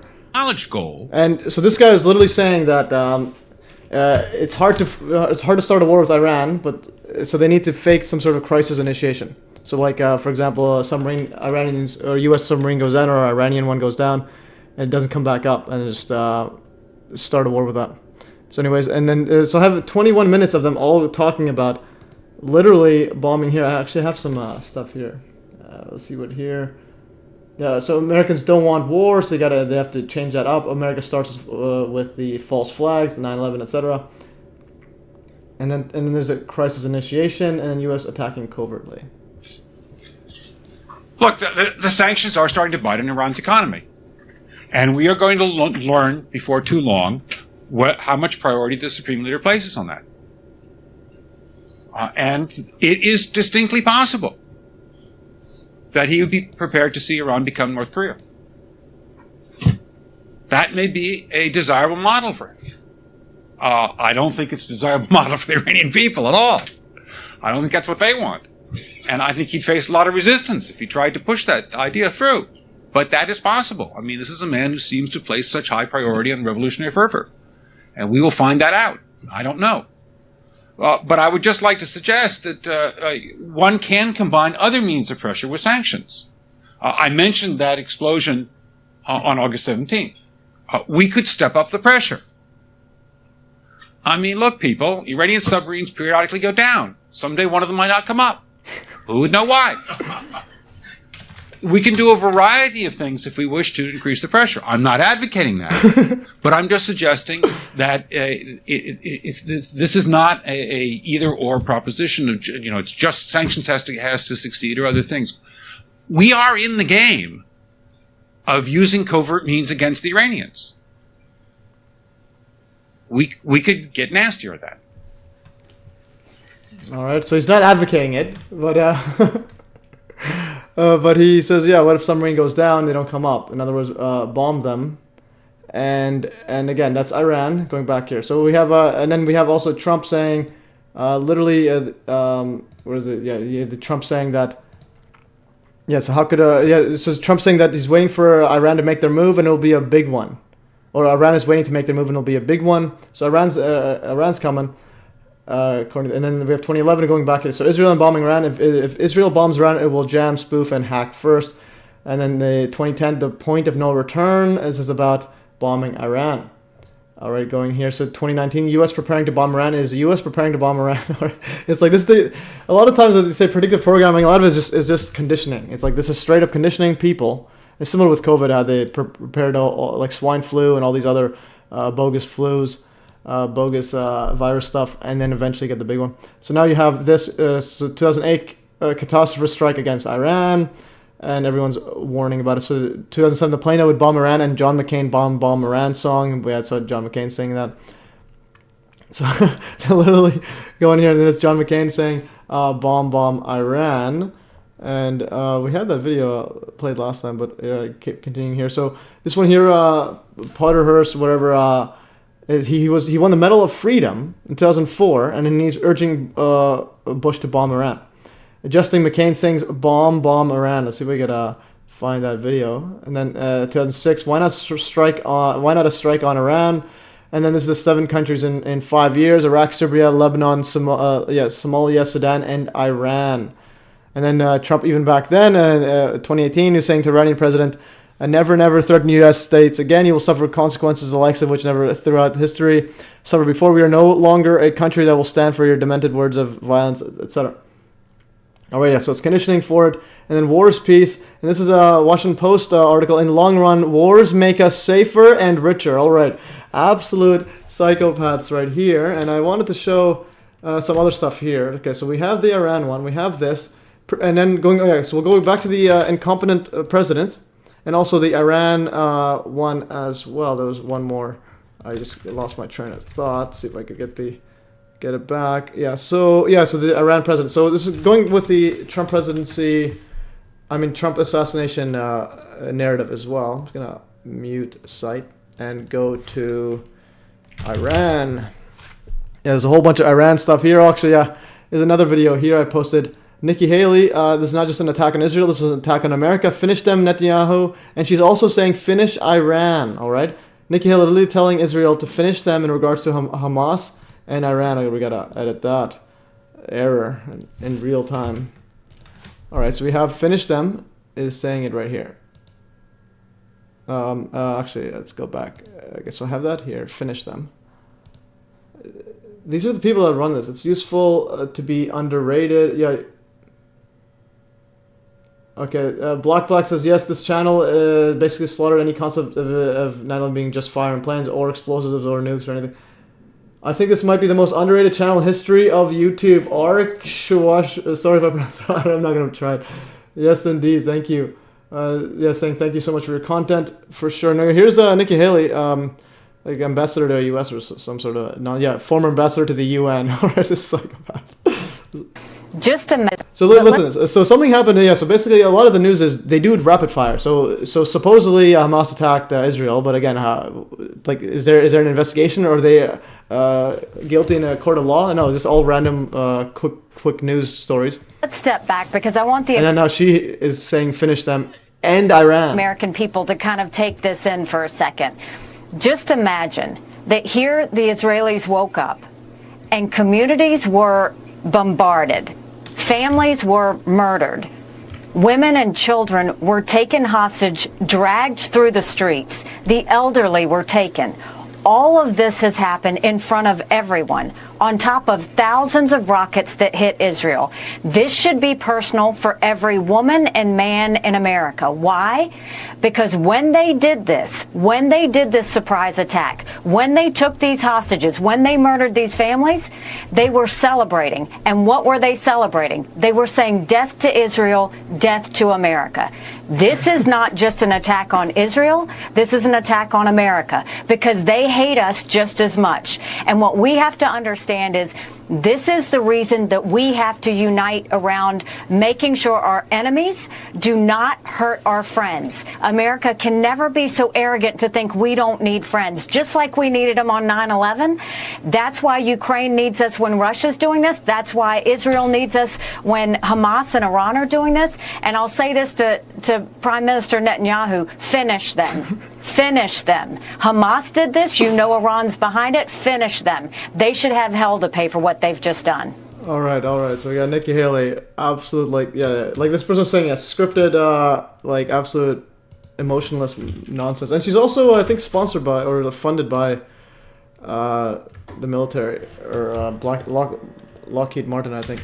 Nikki Haley, Lockheed Martin. Let's see. All right. So Nikki Haley's sudden wealth rooted in weapons industry, poor war advocacy network. Yeah. So she's pretty much funded by a bunch of these military contractors. So World War III starts. She's gonna be rich while she also gets blown up. The world gets blown up. And there is a very epic video. Okay, so we have a timer of a minute, but we'll just reset it. We'll keep going until I continue with this truth bomb. Some epic stuff we got going. So Nikki Haley, there's a YouTube channel.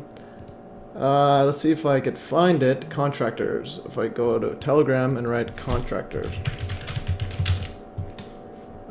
Here's an email. It's official. YouTube. We'll sue military. Okay, we gotta find that. There was one. I think his name is Matt something. Matt Olfer. News military contractors. Okay. Dude. Alright, and I'm gonna continue. I forgot the name. Military to play a hidden role in U.S. wars. I just want to find that out. I gotta find it. Subscriber. The more you listen to what he says, the more obvious it becomes until you just know it is true, even though, well, you'll see play. Please look into it, it's vital. What's the channel name? Looking like toasted cars, all fallen angels. Yeah, he said this is a memo that describes how we're taking out 7 countries 5 years. Yes, indeed. And we've got to find that. Okay, I'm going to just scroll through it somewhere here. And I think it was in my news section here. Bookmarks. It's news. News main. Where's my news thingy? Oh, there it is. Matt Orofalo or whatever. This is military contractors. All right, weapons for Ukraine, military industry involvement of. So this is a great epic video. So can the U.S. deliver the heavy weapons? The U.S. has contributed, I think, nearly $2 billion in aid, militarily, economic, since this war began. Can the U.S. be doing more? The most important thing right now is the weapon systems, the weapons they need. They need to have Stingers and the Javelins, but they also need anti-aircraft capabilities. They need anti-missile capabilities. They need anti-tank capabilities. There's a lot of weapon systems, the weapons they need. We have to bring these weapons to get the weapons to the Ukrainians, to move these weapon systems, to deliver those weapon systems, make sure that the Ukrainians are getting the weapons with anti-missile capabilities, Patriot missiles, the S-300s, the S-400s, weapon systems. Additional aircraft, as many weapons as necessary to provide weapons, so sophisticated weapons, whatever possible weapons can be provided.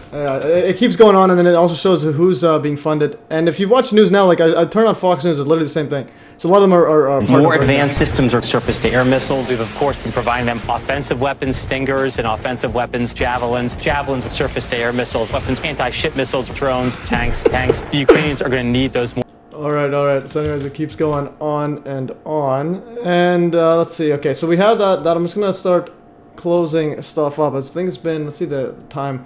We got 1 hour, 2 hours we hit. Unreal. 38 viewers now. All right. Okay, Eric says your bookmark system is exactly like mine. Epic stuff. Thank you. All right. Looking like toasted cars. All right. So so a couple more things I want to show before we close the live stream, and I'll add the links later. There's probably there's actually a whole lot of stuff you can go over. And let's see. Yeah. So the Freemason concert is pretty epic. We'll do that later. And maybe I'll add that maybe to another video. But so the one I wanted to show is so going back to that incompetent stuff. So we had Trump saying the incompetent. You heard the narrative, Trump incompetent, etc. I mean the Biden incompetent. And then if you go in Telegram, go back to this, and we will go into truth, and we will go right here. This is called let's see, Biden. Alright, so this one gets very wild right here. So who gave the script to Osama bin Laden that Joe Biden would become an incompetent president and lead the U.S. into crisis? I'm just going to open link. And will continue. It's from 9/11 Revisited. I'm going to, you, God permitting. I'm going to just fast forward to that part. Now we're getting a glimpse of the so-called treasure trove of documents grabbed from that compound. In a US election year, Washington has chosen to release a fraction of the 6,000 documents. The Bin Laden files reveal that he tasked two groups with the mission of anticipating and spotting the visits of President Obama or General Petraeus to Afghanistan or Pakistan to target the aircraft of either one of them. They are not, he said, to target visits by US Vice President Biden. Bin Laden's plan was for Joe Biden to take over as president, believing he was incompetent and would lead the US into crisis. All right. So what in the world's going on here? Osama. All right. We got this guy says bra. All right. So everything is scripted, even the incompetent Joe Biden, even the wording too, and then Osama bin Laden. What is going on here? All right, so that was one thing, and then going back to the Trump assassination stuff. So Iran, because supposedly Trump ordered the killing of one of the Iranian generals. Iran assassination. Where's the? Okay, so Iranians, Supreme Leader Ayatollah Khamenei has released a CGI video on his official website depicting assassination of former president. Let's play. Oh, the video's gone, man. Unreal. Everything just disappears. Iran Trump assassination video. Okay, this might be the last one, and I'm gonna have to end it. So Iran did a mock video and vowing revenge against Trump. So and remember how Trump's saying it's the big one? I should just keep his truths. Say Iran. I'm gonna go keep this up. All right, Iran. Where's the Trump one? Trump's pin. No, Iran. Trump big one. Where did I go? Caps lock. I don't know why I can't find things right now. Okay. Oh yeah, this is the one. The caps lock. I just want to post this. Keep it here. So again, keep this in. So he's saying that waiting for it to make their move, and it'll be a big one, a number. And then we have Rebel with the cause saying Trump assassination. Well, there's also a whole lot of predictive programming for Trump assassination and fake rebirth. It's going here. So Iran's mock video of drone strike on Donald Trump. This is Ibrahim. So Iran's president Ibrahim Raisi is January 14th. 2022 had vowed to take revenge against Trump over Soleimani's killing. Iran released an animated video of U.S. President Trump being targeted by a drone on a golf course. Let's play this. And this video was showcased on Iran's Supreme Leader's Ayatollah Ali Khamenei's official site.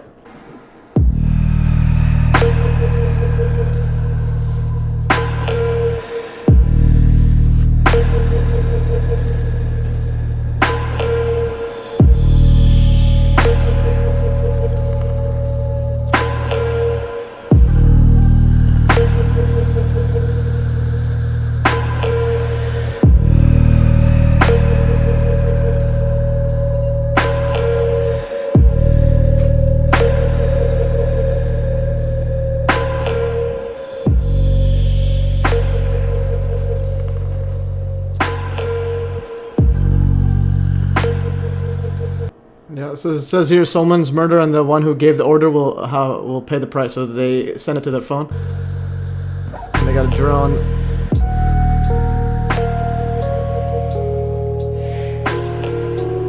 Yeah, so Trump ordered the drone strike on Soleimani in January 2020, and just before COVID declared a pandemic. So everything is happening in sync.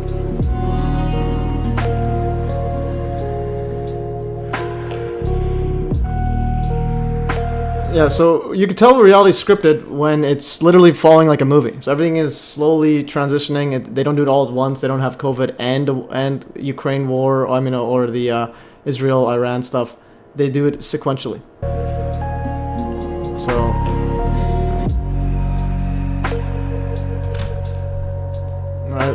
So Hand of Revenge will come out of the sleeves of Ummah. I think it's some sort of Islamic words.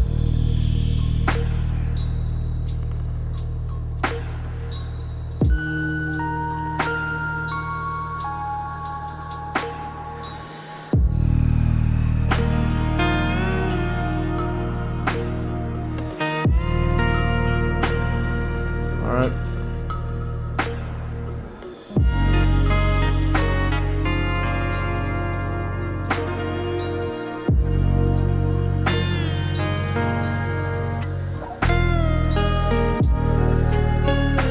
Alright, so anyway, so they got animation showing the Trump assassination. Also, there's a couple stuff here. So Black says, safe travels. Yeah, have a good one. I'm going to close off in like a minute or so. Literally a minute. Matthews, keep streaming, keep learning. You know, pieces. Donald Marshall will show you the jigsaw. Yeah, just send me some info specifically I need to look at. There's another thing I looked at, as Donald Marshall talked about 9/11. Or towers turning to dust. Because like the way it works is, that's the big one. Everything else is just, it's like extra context. And then going back here, the last thing I just saw from here. Someone says, "Who has a better drive, Bush or Trump?" I'm going with George Bush. See. Watch this drive, Bush. All right, here. No, this was dodging there. No, throw back. Actually, we'll go back here first. Okay, I'm gonna play this. I'm gonna unmute this. Okay, so just unmute site. We must speak the truth about terror. Let us never tolerate outrageous conspiracy theories concerning the attacks of September the 11th. Malicious lies that attempt to shift the blame away from the terrorists themselves, away from the guilty. Oh, this psychopath. All right, so we have that. I just want to find the golf. Throw back to this. Oh, this is the one. Okay, this is the drive. Yeah, so this guy says, Lolo Kozadi, good traveling, interesting show, be well, everyone. And yeah, safe travels, everyone. Black, you too, and everyone. And I'm going to show this drive. I'm going to start closing everything off. So the question Tobias asked was a better drive, Bush or Trump? I'm going with George Bush. Let's have a look here. We must stop the terror. I call upon all nations to do everything they can to stop these terrorist killers. Thank you. Now watch this drive. Oh, what a swing. We must stop the terror. I call upon all nations to do everything they can to stop these terrorist killers. Thank you. All right. Now watch this drive. Let's do that again. And what a drive. So yeah, so it's all a giant joke to them. Like, they're just talking about we're gonna stop these terrorists, and he starts throwing some bombs. That CIA jargon can't have those dumb conspiracy theories. Yeah. And then I got a message from 9/11 Virginist. No, I think I just read that wrong. It's Lolo or something. Lolo. Where did I see that? Yeah, Lolo Kazanid. Anyways, that is all, guys. I am losing my mind. Now let me get back to golfing. All right, so we are golden, guys. I'm gonna start closing stuff off, and yeah, and go to MES links all day, and I'll start posting. Yeah, I'm gonna start posting on Twitter some of the gems I find, and yeah, follow it. You'll see up to date. I usually pin whatever's the best post I have. Anyways, that is all, guys. I'm just gonna update this, and whatever happens. So you can see the notes. Now watch this drive. Oh, whoops. Okay, I just got a double speed opened up. So I got this message right now from 9/11 Revisionist. We're gonna do this one last one. Let's see this just before we leave. Now watch this drive. All right. We just got just what a drive. Let's see. What was that object? I think. Make it slow motion. Oh, I think it's a golf ball. Let's see it again. Oh, I just want to stop it. All right, so we got a golf. Look at that. All right, 9/11 version is absolutely with the gold. All right, that's all for today, guys. Have a splendid day. Close the tab. 38 viewers right now, and let's see. I'm gonna end stream, everybody. I'll just say thanks for